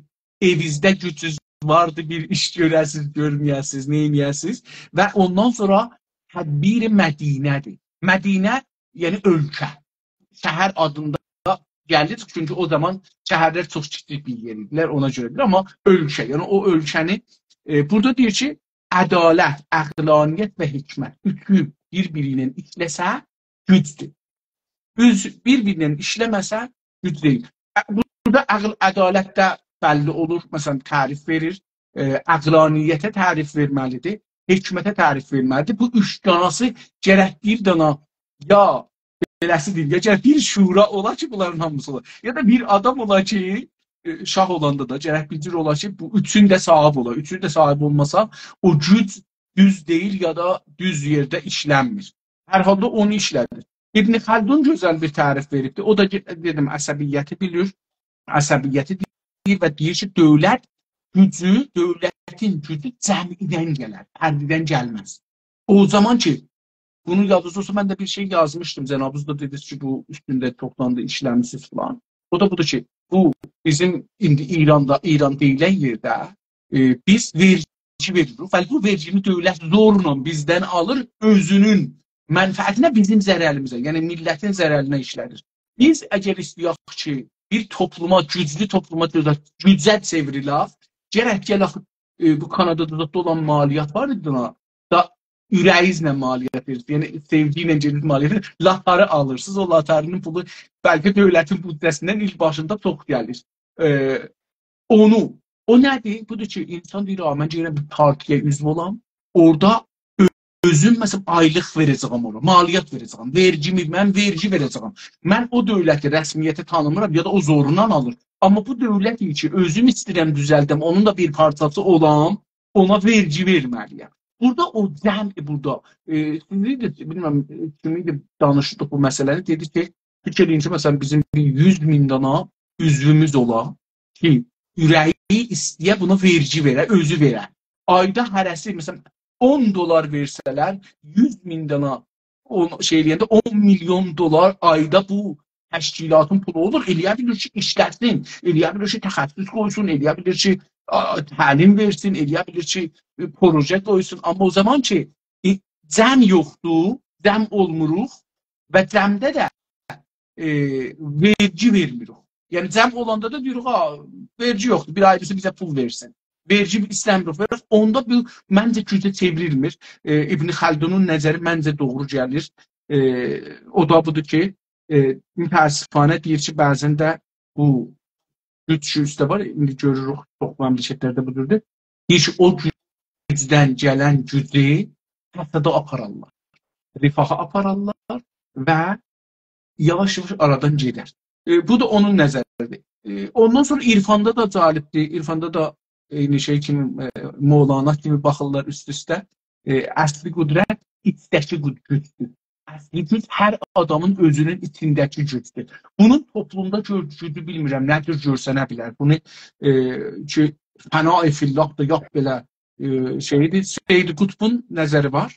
Seyyid Qutb da deyir ki, o zaman ki, Allah istədi hakimiyyət düzələ, onda güc ondadır. Yəni, Allah rəsmiyyəti tanımır o birisi gücləri. Deyir ki, məsələn, güc ki, orduda ola, güc ki, nə bilim, pulda ola, ayrı bir şeydə ola, onları rəsmiyyəti tanımır. Ya, hətta o hakim ki, o hökumət və hakim ki, qeyri Allahdır, onun da gücü var, amma mən qəbul eləmirəm. Məsələn, biz də əlamsın İranda dövlətin gücü var, qəbul eləmirik, amma onun altında yaşırıq. Yəni bizi məcbur edib ki, vətənimizdən qatmışıq, dünyanın bir ayrı yerində vətən üçün çalışırıq. Əhli şəriətini də burada mətrəf edirlər, amma Muhammed Abdu və Reza Abdu, bunlar ikisi də bir şey qoyublar ortaya. Həsən Bənna, onların indi yaptonudur İxvanül Müslümində. O da deyir ki, qudrət, siyasət, şəriətdən çıxır. Yenə də qeydir o qabaqdakıları. Hər halda İslam, indi bunu yenə siz qəbul eləmirsiniz, amma belə bir təqsim eləyəndə, yəni elmdə şey edirlər, təbəqə bəndi edirlər ki, rahatca danışa bilsinlər. Danlılar ya gəmirkəhlidirlər, sümüklüdürlər, ya sümüksüz, ya dəridirlər, ya dərisizdir. Məsələn deyək. Burada da biz indi gəlib burada danışanda məcburuq deyək ki, bir müsəlmanların bir filosofları var. Bunlar əksərən hamısı bağlıdırlar. Beni o dinə bağlıdırlar. İslam dininə bağlıdırlar və güc ibarətdir. İslam dininin tərkibi onun qanunlarının, tərkibi əqlinə və hakimiyyətdə olmaqla. Əksəriyyət bunu düşünürlər. Heç birisi əslində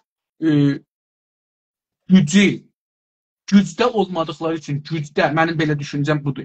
Gücdə olmadıqları üçün, gücü yaşamadıqları üçün, gücün altında olduqları üçün gücü tozih ediblər. Ya biraz qatıblar ki, o şahı məsələn dəyməsinlər, o xəlifəyə dəyməsinlər. O cür bir tərif ediblər. Amma o Batı dünyasındakılar o gücün içində yaşayıblar. Gücü emal eləyənlərdən olduqları üçün daha çox vaqei, həqiqi tərif veriblər. O yaşamda olan gücdən tərif veriblər. Fərqi mənim nəzərimdə bu iki dənə oradan çıxır. Çox İslam dünyasında çox mentali baxıblar, çox ağlı baxıblar, çox düşüncə səthində baxıblar. Heç vaxt əməli səthindəki toplumda bu nə cür işlər ona baxmırlar. Buyur. Yani biraz dedim de biraz dağınıq şeydi. Hələ galiba o ki bəllidir buraya döndü. Bir saatdən çoxdur danışırıq. Geçən dəfəki danışığımızın devamında danışırıq. Öyle değil mi? Galiba. Mənə görə hətta biraz müqayisə etdiniz. Yani Doğu ilə Batının düşüncəsi və ola yaxlaşımları. Hətta biz Doğuya baxanda Doğuda daha çox otoriterlik görürük geçən neçə min ildə bunların o idarə sistemlərində və yəni daha çox arz edirəm, öyle ağ-qara deyil. Batıda da daha çox değişik düşüncələrin olduğunu, hətta hakimiyyətdə də, yəni şahların, hökumətlərin daha çox gücünün paylaşıldığını görürük. Həmən Abrahamik dinlər ki, İbrahimdən deyəlim ki, başlaya, nə bilim, Musa'dan, İsa'dan, Muhammeddən ki, ən böyük tanınmışlarıdır bunlar. Həmən bunların biri daha çox batıya gedəndə, yəni Batının millətinin tərəfində mənimsənəndə, yəni Xristiyanlığı arz eləyirəm, orada biz baxırıq görürük ki, onların tərifi bundan üçlüyə dönür. Halbuki aynı düşüncələri biz Doğuya gətirəndə birliyə dönür. Yəni təvhidə və vəhdətə. Mən bunu fəlsəfi olaraq baxıram bu bəhsə yalnız. İndi burada. Birinci olaraq bu söhbəti sizinlə edirəm və birinci olaraq bu söhbəti sizinlə danışıram. O da budur ki, biz aynı düşüncələri biz Doğuya götürəndə, Doğu fərq eləməz. Yəni siz düşünün ki, 2000 il, 3000 il bundan öncə danışırıq. Ondan sonra bir düşüncələr gəlişir. Ki, dünya necə düzəlibdir? Bu kainat necə var? Və necə idarə olunur? Qudretin mərkəzi hardadır? İnsan nəyə yaranıbdır? Nə iş görür bu yer üzündə? Məsuliyyəti nədir? Kim kontrol edir insanı? Kim yaradı? Bunlar suallardır da, bilirsiniz, fəlsəfi suallar. Sonra bəzi cavablar bulunur, bəziləri gəlirlər. Və biz ona deyirəm, belə İbrahimi dinlər güya. Bunları biz Doğuya sunanda, biz daha çox otoriterlik görürük, daha çox hirəm şəklini görürük ki, bir dənə Allah var başda, ki, qadir mütləqdir, nə bilim, hər şeyi bilir, zaman yoxdur, məkan yoxdur, budur, odur, böyle şeylər və heç bir şəriki də yoxdur. Əsla, heç bir şeylə şəriki yoxdur və hətta onu istəyirsən birisini döversen, öldüresen, ailesini dağıdırsan, ona müşrik diyebilirsin. Yani şerik karar veren. Bu gösterir ki çok kıskanç bir Allah var burada. Bir varlıktan danışır. Şiddetle kıskançdır. Asla kabul etmiyor şerikliği falan. Asla kendisine, özüne şerik de kabul etmiyor. Veya mesela eski İbrahimik dinlerden olmayan mesela bizim dediğimiz Zertüşti dininde takriben yarı yarıdır. Bir tane Ahura Mazda var. Bir tane de şey var. Ahriman var. Ki takriben yüzleri yani %100 de beraber olmasa hemen hemen beraberdirler. O kötülüğü yürütür, bu iyiliği yürütür. Yani dünyanı böyle ağa qarıya bölür. Ve güçleri beraber, biri birini yaratmamış, biri birini kontrol etmir. Bunlar bir türlü ebedi ve ezeli savaşlardırlar. Bu Ahura ve Ahura Mazda ve Ahriman. Ki bunun uzun hikayeleri var bu düşünce niye gəlib insana filan ama bunlar bir günler var. Mesela yalnız Zertüştlük yapısında bu danışar. Ancak onu arz edeceğim biz Abrahamik düşünceni getirende böyle bir şey yoktur. Hatta böyle Ahriman'ı da bu Ahura yaratmış. Her şey yaratmış ve hatta onun planlarıdır bu oyunlar ki ay bunu get, onu aldat, bunu yesin, onu getir dövək, bunu aparaq mesela ebediyen məhkum eləyək mesela. Kadın mesela bunu aldattı, kadına heyz şeyi verək, cezası verək. Bunlar yani Abrahamik dinlerin zirzibil düşünceleridir ki insanların beynine soktular. Onu demek istiyorum ki aynı düşünceleri biz batıya sunanda geçen 2000 ildə ve ondan da çoktu. Biz daha çok şeylik görürük. Gücün paylaşımını görürük. Ben istəyirəm sözümü yetirəm, görəm siz, mən sözümü yetirebilirim size. Mesela Batı dünyasında hemen düşünceler ki Allah var, Allah her şeyi yaratmış filan filan. Yani hiremi bir şekilde orada üçe bölünür. Teslis'e bölünür. Trinity üçe. Ki Allah'ın yani Allah o kadar da yalnız değil. Bir tane Allah var, bir tane bir Ab, İbni ve Ruhul Kudüs. Baba ve onun oğlu ve Ruhu Müqəddəs. Ruhul Kudüs. 3 tane. Herkes bunları bilir. Trinity nedir veya teslis nedir? Orada üçe bölünür bu. Düşünün ki bir gücü vurursunuz duvara o üçe bölünür. Her halükarda Hristiyanlık ve Batı dünyasında çünkü o medeniyetten gelir ki Hristiyanlıktan da önce, İbrahimik dinlerden de önce meclis vardı. Bir türlü demokrasi, bir Athenian demokrasi var orada. Bir türlü. Orada bir medeniyet gelir ki kurultay var, meclis var. Ve hatta şeyde olsa yani ayanın eşrafı meclisi olsa gücün paylaşmağı var biraz orada. Biraz əzəlidir. Ağara değil. Biz bu hatta Abrahamik düşünceni getirip oraya atanda orada görürük ikili üçlük çıkır ve sonradaki saintler yani azizler. Türkçe'de aziz değiller Türkiye'de. Yani bu şeyler imamlar. İmamlar. İmamzadeler. Düzdür ki Şiə bətərdən bənzəyir katolisizmə. Onu da bilirik, onu da yazmışıq biz. Şiə bətərdən Hristiyanlar kimindir. Ki Allah'ın gücünü getirir, hatta verir Ali'ye. Deyir ki, aslında Ali Allah'dır, çünkü Allah'ın adı Ali'dir. Ve Esma-i Hüsna'da Ali vardır. Ondan sonra Ali'ye de bölür, imamlara da bölür. Allah da her şeyi bilir, imamlar da her şeyi bilirler. Allah da yanlış yapmaz, İmam Cafer Sadık da yanlış yapmaz. Yani bir türlü gücü bölür bu arada, Şialikte. Ama ben oraya gitmeyeyim. Gene de ben isteydim sizin dikkatinizi buraya seçerim ki biz aynı düşünceyi, ki bir hiremi bir düşüncedir. Allah'tır, her şeyi yaratmış, her şeye kadirdir, her şeyi bilir filan filan, ezeli ebedidir. Bunu biz batıya sunanda, çünkü batının medeniyetinde biraz daha tolerans vardır.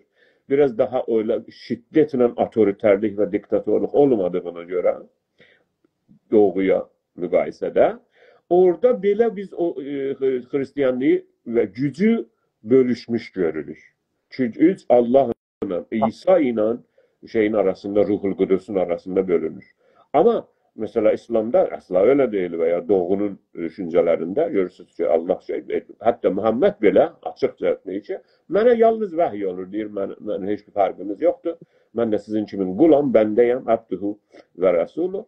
Ve ondan sonra da hiç nesnece saymıyor. Allah'tır ve fakat odur. Her şey istiyorsunuz da Allah'tan isteyeceksiniz. Her şey açıkça değildir. Allah'tan sonra başka şeyden, başka nesneden, başka varlıktan bir şey istese kafirdir. Ölülerden de bir şey istediğini onlar sizi dinlemezler. Açıkça bunları ayelerden okuyorum size. Ancaq əlbəttə şiəlik bir dənə sapmadır. Sapma yəni yoldan çıxma. Ki, İslamdan çıxır, bətərdən xristiyanlığa bənzəyir, katolikliyə bənzəyir. Niyə? Çünki elə oradan düzəldiblər bunları və ballandırıblar, böyüdüblər, Lübnandan gətiriblər bunları, o katoliklərin təsiri altında ki, İslamın içinə büyük bir bomba qoymuşlar, şiəlik adında ki, indi də patlayır da, görürsünüz dünyada bir sünnilik var, şiəlik var. Halbuki şiəlik nə demək belli deyil. Yəni, müsəlman mısın, deyil misin açıqca? Yəni, müsəlmansın, Quranda deyir ki, ölülərdən bir şey istemeyin açıkça. Ölüler sizi duymazlar. Ölüden bir şey isteseniz siz çarpırsınız. Onun da cevabı budur ki, yok ölülerden bir şey istemirik ki. Onun vesilesini istedik. Bizi şefaat eləsin. Hamısı küfrüdür İslam'a göre. Ancak arz elədim, her halükarda doğuda öyle görünür. Daha çok otoriteryendir bu düşünceler. Batıda ona münasibette, ona müqayisədə azdır. Ona göre de gəlirik görürük ki, modern demokraside geçen Rönesansdan bu yana, Fransa inqilabından sonra biz gene de her halükarda daha çok şeyliği, gücü paylaşmağı biz Batı camiələrində görürük ki, o checks and balance şeyler var, NGO'ları var, institutlar o kadar çok da ki bu onu çek edir, onu çek edir. Ben əsla demirəm ki perfectdir, ben əsla demirəm ki ağılın qaradır. Ancaq daha çok bu institutlar Batıda çoktur, ta Çində, ta Kore'de, ta Hindistan'da ya ta Afganistan'da, Pakistan'da, İran'da, Irak'ta, Suriye'de. Mütləq Fransa'da daha çoxdur institutlar.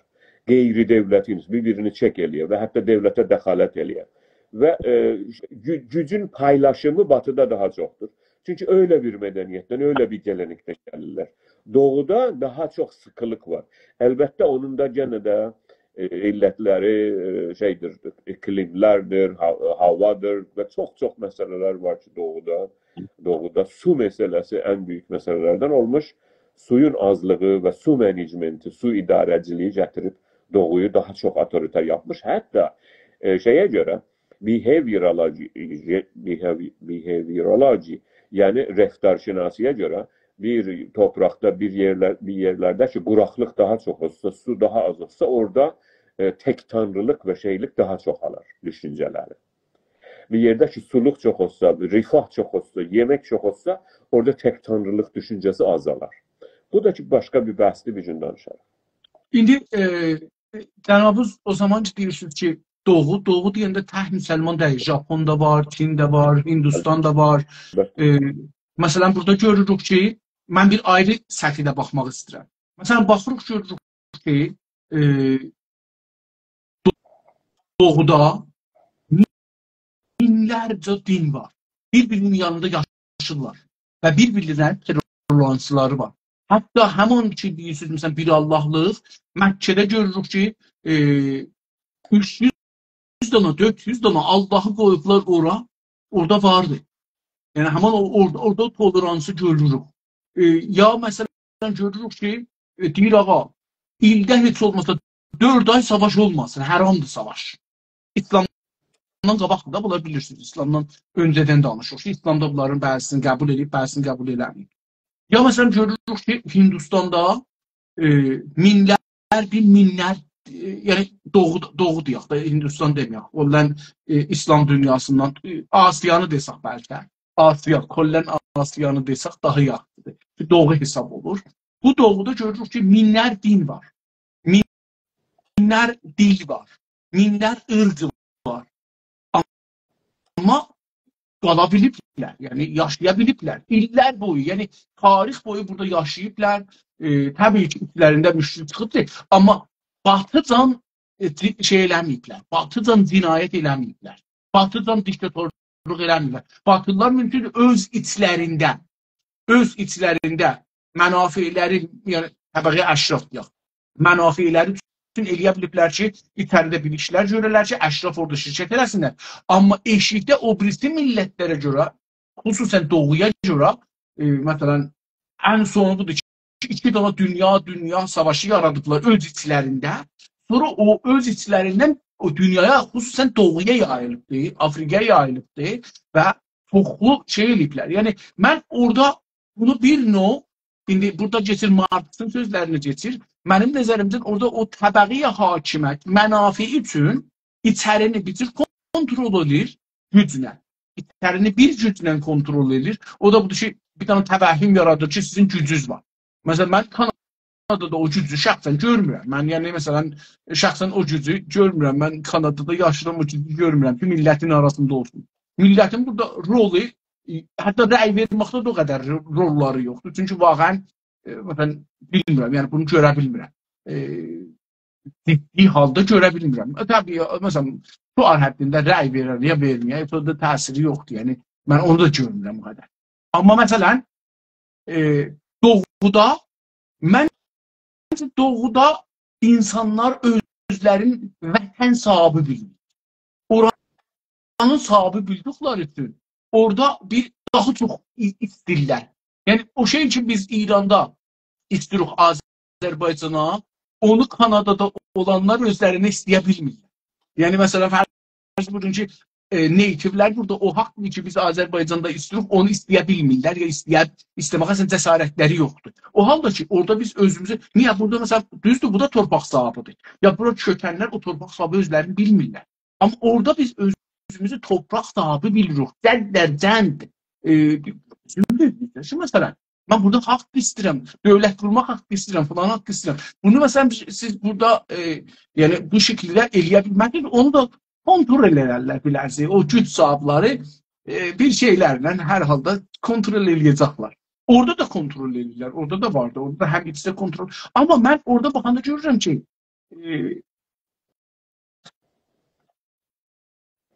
orada toplumlar, indi toplumları mən neçə yerə bölümdə tərif edeyim ki, toplumdan mənzurum nədir? Tərifdə şey olmasın, sonra söyləyeyim. Baxın, dil əsasına bağlılıqlar, din əsasına bağlılıqlar, topraq əsasına bağlılıqlar, bunlar bu 3 dənə əsasında, mən toplumu bu 3 dənə əsaslı ayrı bir şeyləri kriteriya da qoymaq olar ki, onun üstündə yaxşı bir toplumda. Mən görürəm ki, şərq dünyasında, doğu dünyasında bunlar daha çox bir-birinə bağlıdırlar, daha çox bir-birinə yaxşı yaşırlar. Məsələn, siz fikir edin ki, İslam dövrəsində və belə Osmanlı dövrəsində, ya hətta Qəznəvi və Səlcuq dövrəsində bu da doğunun bir çox yerini alıbdır. Doğunun bir çox yeri bunların hökmünün altındadır. Biz bu topluluqların arasında savaş görmürük, az görürük. Amma məsələn, bunu Batıda yüzlər il bu topluluqlar, bundan belə ki, hamısın bunların Batı dediyimiz yeri, Amerikanı tıxdaq qırağa, Batı dediyimiz yeri hamısını yıxsaq, qoysaq, məsələn, Hindistan'dan olmaz. Nə cəmiyyəti, nə torpağı. Və dini də ora nisbət çox azdır. Yəni, məsələn, burada 2 dənə din hakimdir və çox olsa bir şey. Yəni, nəhayəti 3 dənə. İslamdır, Məsihiyyətdir, Yahudiyyətdir. O hakim də deyirlər. 2 də hakim deyil, biri hakimdir. Məsihiyyət hakimdir, o birisilər hakim deyil. Amma məsələn, görürük ki, daimən burada savaş çıxır. Daimən. Öz aralarında çox uzun illər. Və demokrasi deyə orada bir şey hakim olmayıbdır. Yəni, tamam bir zaman deyək, əşraf hakim olubdur, əşraf demokrasisi. O, türklərin arasında da olubdur, ərəblərin də arasında olubdur. Yəni, ərəblərdə də görürük ki, hətta İslam dövründə şey var, seçki vardır. Əşraf deməyək, əshab deyək. Burada da biz, hətta əşraf da deyək, onlar da o zaman əşrafıdırlar, eyni halda ki, əshabdırlar da. Onlar orada, məsələn, seçdirlər xəlifəni. Sonra da Həzrət Əli ilə Muaviyyənin arasında görürük ki, yenə bir yola gedir, savaş deyil, savaş qutarmır onu. Orada qutarmır o şeyi, savaşının getmiş sonu. Müzakirə ilə gedir, danışıqla gedir. Həsən ilə Muaviyyənin arasında görürük bunu. Ondan sonra gedir, yavaş-yavaş değişilir biraz əlbəttə. İslamda, yəni getdikdən, siz dediyiniz kimi gəlir ki, tək Allahlığa, çünki tək Allahiyyəti qəbul eləmir, şərik qəbul eləmir, hakim də şərik qəbul eləmir, qardaşını da öldürür, oğlunu da öldürür, kör edir, filan ki, ta o otoritəni əlində saxlasın, şərik qəbul eləmir. Və talib budur ki, dövlət ilə də şəxsi, mən bəzən baxıram, görürüm ki, şəxs ilə dövləti bir tuturlar. Əgər mən yıxılırsam, dövlət yıxılar. Onun üçün balalarını da öldürə bilir, qardaşlarını da öldürə bilir ki, şəriş çıxmasın, mən yıxılmayayım. Mən yıxılsam fərz vədidir ki, dövlət yıxılacaq. Amma o halda ki, dövlət davam tapa bilər, hətta əgər ailədən də keçsə. Hər halda istədim deyəm ki, sizin nəzərinizə belə bir nəqd edə bilərəm. Tarixə baxanda biz tarixi uzun zamanını görürük da. Sizdən mən bəzən bunu eşidirəm ki, insanın ömrü məsələn neçə milyon ildir, neçə milyonda insan gəlib bu günə yetişibdir. Tarix də elə o cürdür. Yəni tarixlə neçə milyon illik yaşamın sonucudur. Batının tarixinə də baxanda görürük ki, Batı mənim nəzərimdə şeyi yoxdur. Toleransı, ədda yoxdur. Mənafiyi üzərində toleransı var. Bu gün də o cürdür. Bu gün bunu Filistində də görürük, Ərəfdə də görürük, Suriyədə də görürük, Libidə də görürük. Əgər zorları çatsaydı Qarabağda da görürdük ki, bu işi görərdilər, yəni eləyə bilərdi. Batılı düşüncə deyəndə mən özümün tərifimdə mən bunu həmişə yazıram. Məsihi dünyası. Batını mən belə tərif edirəm. Mən Batını demokratik bir dünya görmürəm. Mənim nəzərimdə indi Batının çox iş gücünə ehtiyacı olduğu üçün Batı doğrudan müxtəlif dinli, dilli insanları alır. Bunları bir yerə saxlamaq üçün özü içində biraz bir növ demokrasi qoymalıdır. Amma daima görürük ki, məsələn, burada müsəlmanları məhdud eləməyə çalışırlar. Yəni, o bir dana istəməyik də baskı vardır bunun. Hər yerdə bu baskını görürük. Hər halda biraz sözdən bəlkə eşiyə çıxdım, amma istədim deyəm ki, nəfd var sizin o fərmayişdə ki, orada bir baxış, yəni Abrahamik ya İbrahimi dinlər gedir Batıda bir olur, gəlir şeydə bir olur. Eyni halda ki, baxırıq görürlər, əslində bu din Batı doğu dinidir. Yəni İbrahimi dinlərin hamısı və peyğəmbərlərinin hamısı doğuludurlar və doğudular. Amma nədən isə bu günləri biz məsələn xiyabanda gedəndə bir nəfər bir uzun səqqəllə, biraz sarı, biraz şey görür, bir İsa'ya bənzir. Bizə belə öyrənib, elə bir ki, məsələn, bu doğuludur. O halda ki, belə deyil. Mən belə görmürəm. Hər halda buyurun, devam edin. Neyi devam edeyim ben? Düşüncemi dedim. Her halükarda. İsterseniz burada qoyaq qalsın. Çünki indi hardaysa 2 saat, 1 saat yarımı geçir. İsterseniz burada qoyaq qalsın. Gələn həftə bu genelde gücü danışaq, görək ki, gücün Farsda numud deyirlər. Gücü nələrdə görürük? Gücün nələrdə tərifi eləyək gücü?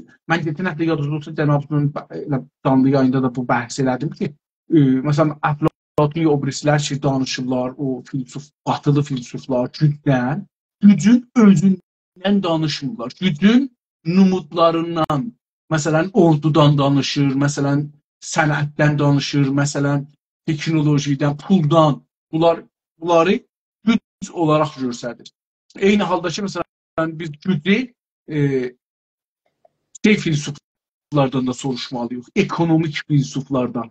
Ekonomik filsuflar, ekonomi filsufları, o əlbəttə geçən həftə buna siz biraz Marxın nəzərində işarə buyurdunuz, bir-iki nəfərin nəzərində, amma onların da nəzərində mən fikir edirəm ki, gərək baxaq görək ki, gücü nə tərif edirlər, o da bir baxışdır. Çünki bir zaman torpağı tərif ediblər, bir zaman insan gücünü tərif ediblər, yer üzündə işləsin, sonra bir zaman qızılı tərif ediblər, sonra bir zaman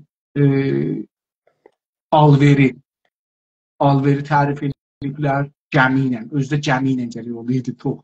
Və ən sonu, mənim yadıma gələn, ən son da budur ki, servis. Bu şey ki, indi burada Batıda servis deyirlər də, alverdə, zətdə, xədəmat. İndi İranda bunu xədəmat tərcümə. Xədəmatı məsələn güc bilirlər. İndi əlbəttə ki, taza bir tərif verir da, bu taza prezident gücdən taza bir tərif verir, o da dalib. O məncə ona edeyim şeydi, bu batıda gəlişən bunların öz içlərində ki, o düzən idi ki, işte başqa bir millətlə savaşa getməkləri yox, orada necə davranmaqları yox, amma hər halükarda o zaman ki biz indi də öylədir, 100 il öncə də öylədir, 500 il öncə də, o zaman ki Suriyədə 5 milyon insan oradakı savaşa görə oranı tərk edirlər. Heç bir müsəlman məmləkətinə tərəf hərəkət etmir. Bütün hərəkətlər bu sizin buyurduğunuz vəhşi və acımasız batıya tərəf hərəkət edirlər. Oğuz bəy, bunu burada rədd edeyim. Çünki müsəlman məmləkətlərdə Türkiyədə 5 milyon pənahəndə var idi. Yəni Suriyədən qaçan 5 milyon Türkiyə müsəlmanlarına qaçmışdı. İranda biraz vardı, indi bilmirəm nə qədər vardı. Əraqda çoxdur, şeydə çoxdur. Ərəbistan-ı Suudidə 4 milyon var. Yəni eşitdiyimiz müsəlmanlar ki, Ərəbistana pənahəndə olublar. Bəzi ərəb məmləkət pənahəndə qəbul eləmir. Yəni mültəci qəbul eləmir. Amma məsələn, əgər bildiyim, Kuveyt qəbul eləmir. Amma Kuveytdə 800.000 ta 1 milyon qaçqın var, ərəb qaçqın var. Yəni İstəyirəm bunu deyəm ki, bizə o media deyir ki, media bizə gücdür. Siz bunu əvvəldə də işarə elədiniz, ona görə mən istəyirəm bunu işarə edeyim. Media gücü ki, Batının əlindədir, göstərir ki, heç kəs qaçmayıb. Pənahəndə Suriyədən heç kəs qaçmayıbdı Əraqa. Heç kəs qaçmayıbdı ərəb məmləkətlərə ya müsəlman məmləkətlərə. Hamı qaçıb. O halda ki, belə deyil. Doludur. Yəni Türkiyənin özü bizim gözümüzü qabda bir müsəlman məmləkətdir. Siyasəti, dövləti mümkündür sekular olsun, amma millət müsəlmandır və müsəlman məmləkətdir. Orada indi bu günləri 11 milyon doğulu yaşır. 11 milyon doğulu qaçaq yaşır orada. Yəni qaçqın yaşır Türkiyədə. Bunun Afrikalısı vardı, Çinlisi vardı, Hindlisi vardı, Pakistanlısı vardı, hər yerisi vardı, yığışıblar ora və ərəblər, xüsusən ərəb məmləkətlərdən və İrandan 1 milyondan çox Türkiyədə bu gün qaçqın var.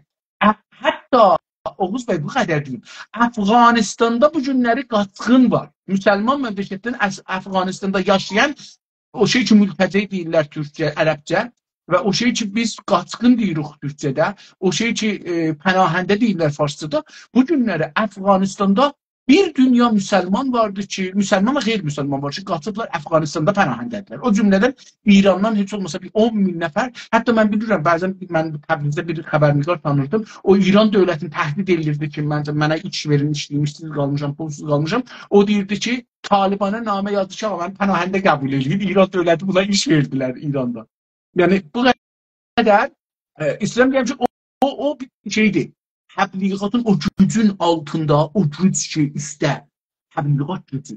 O təbliğat gücünün altında biz görmür ki, müsəlmanlar və doğuda olanlar nə qədər müsəlman məmləkətlərə gediblər, nə qədər bilirik ki, batılı məmləkətlər kriteriya qoyublar pənahəndə götürmək. Savadın nə qədər olacaq, dilin nə qədər olacaq, sinnin nə qədər olacaqdır, işin nə qədər, təxəssüsün nə olacaqdır və ən əşyası budur ki, məsələn, olmasa çox üzrüsünə bunu deməkdə, seks servisi verə biləcəksən ya yox, onları düzəl. O ki, bəllidir, siz özünüzü doğru bildiyinizə görə mənə danışmaq fürsəti verməyəcəksiniz bu barədə. Çünki düşünürsünüz ki, mən üçün doğru düşünmürəm bu barədə, ona görə doğru düşünmürsünüz, yox. Sizin şeylərinizin qabağında mən də düşüncəmi ortaya qoyuram ki, bu türdür. Ancaq mən istəyirdim bir düşüncə ortaya qoyam ki, biz, mən misal gətirdim Suriyayı və məmləkətləri hər yerdə belədir. İndi deyəlim ki, məsələ, bunları misal gətirirəm, yoxsa elə hər misaldan siz gətirib onu, yəni onun tərsini deyə bilərsiniz ki, doğru deyil bizə görə. Məsələ, Fransada təqribən bütün məmləkətlərin elçilikləri vardır, konsoloslar Parisdə. Biz orada təqribən sıfırdır onları ki, Fransalılar. Biz görək ki, gedələ onların o elçiliklərinə, viza başvurusuna gedələ orada yaşanan 100 minlər, milyonlar. Ancaq bunun tam tərsini görürük ki, bu demokrasi olmayan ölkələrdə o yerlərdəki diktatorluq və autoritarlik çoxdur və qatı düşüncələr və geçmiş neçə min ildə kültür gəlişməmiş. Onlarda olan, hətta onların qonşuluqlarında olan Fransanın elçilikləri və ya konsulluqlarının önündə yüzlər, minlər bir sıra səhv görürük. Fransada biz bu öbürü dünyada 200 dənə məmləkətin elçiliklərinin önündə bu səhvləri görürük. Və bu Hamar da bunu göstərir ki, geçən məsələ 50 ildə, deyəlim, 20 il, neçə Fransadan neçə nəfər sığınmacı olmuş, deyəlim, Çinə, ya Iraqa, ya İrana, ya Rusiyaya. Amma bunun tərsini düşünsəniz, görürsünüz ki, milyonlar və minlər, yüz minlər və milyonlara dayanar. İndi Yeməndən, Ərəbistandan fərq eləməz, yəni Afrikanın bəzi yerlərindən. Bunu danmaq olmaz ki, batıda, və biz batı deyəndə daha çox coğrafi batı yox, düşüncəsəl batı, düşünürsəl fəlsəfi batını dedik. Doğu da deyəndə daha çox coğrafi batıyı demirik. Məsələ biz Xavərmiyanə deyəndə Orta Doğu, biz o bətərdən coğrafi Xavərmiyanı şərh etmirik. Burada bir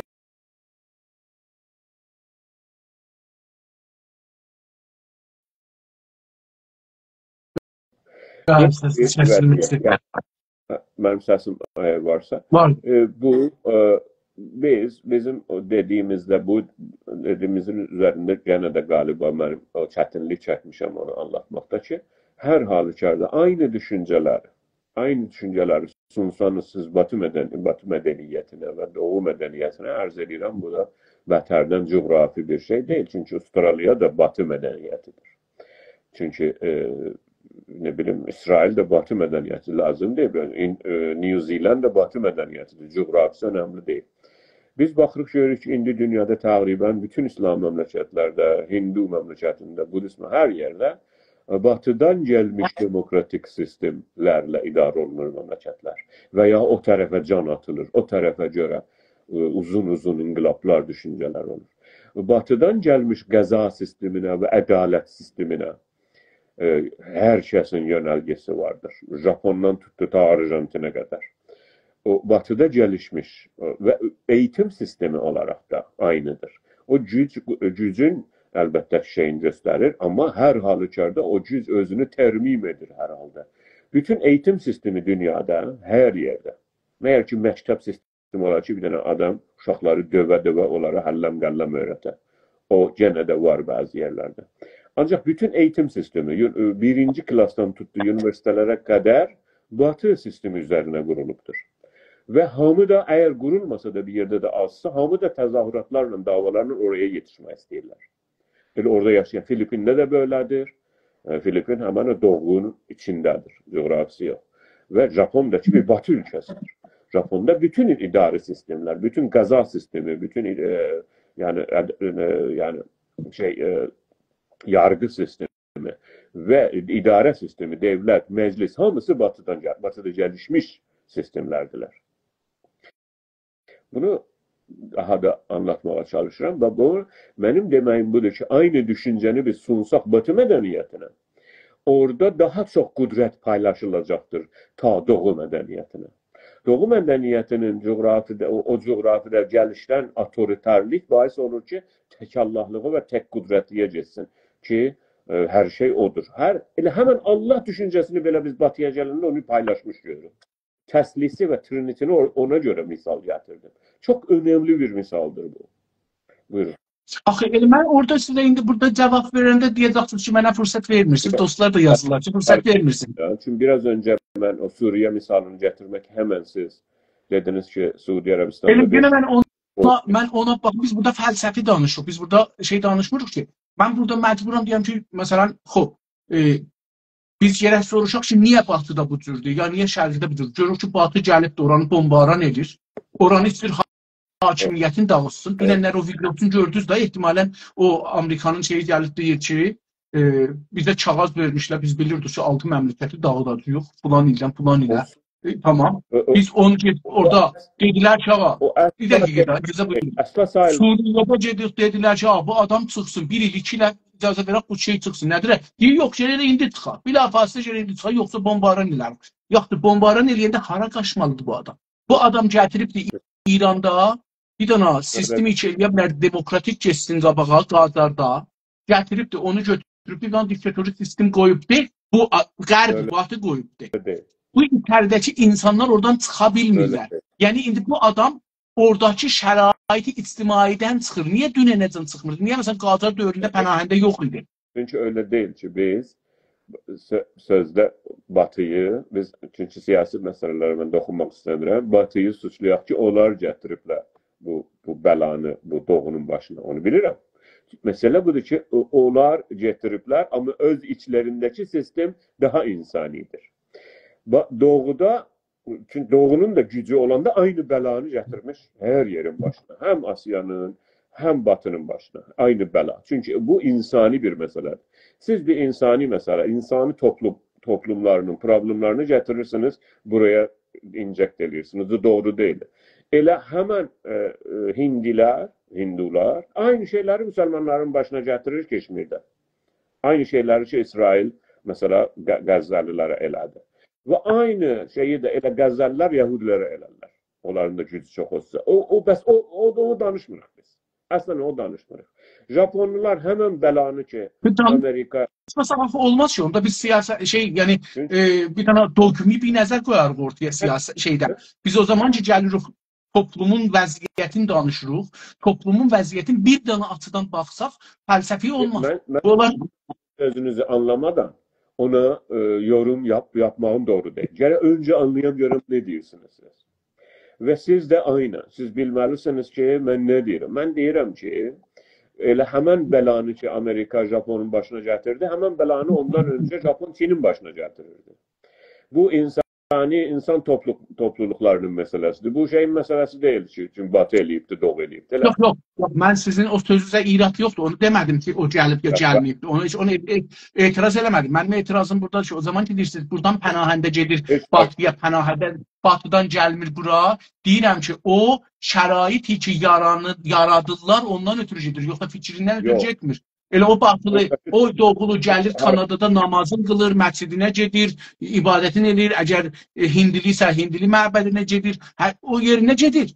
Yəni oranın o yaşamı değiştirmir. Hətta fikrini də değiştirmir. Görə bunu gələn həftəyə qoyaq bu bəhsi.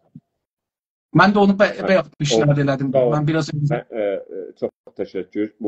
Bu bəhsi, bu güclü bəhsini davam edərim gələn həftə. Tamam. Aziz ve hürmetli dostlar, teşekkür ederim buradan oldunuz. Her halde biz burada monolog eləmirik da. Bunu fəqət dostlar bilsin ki, biz tək danımıza burada danışmırıq. Yəni mənim özümün bir ayrı bərnaməm var, orada tək danıma danışırım. Böyle olardı.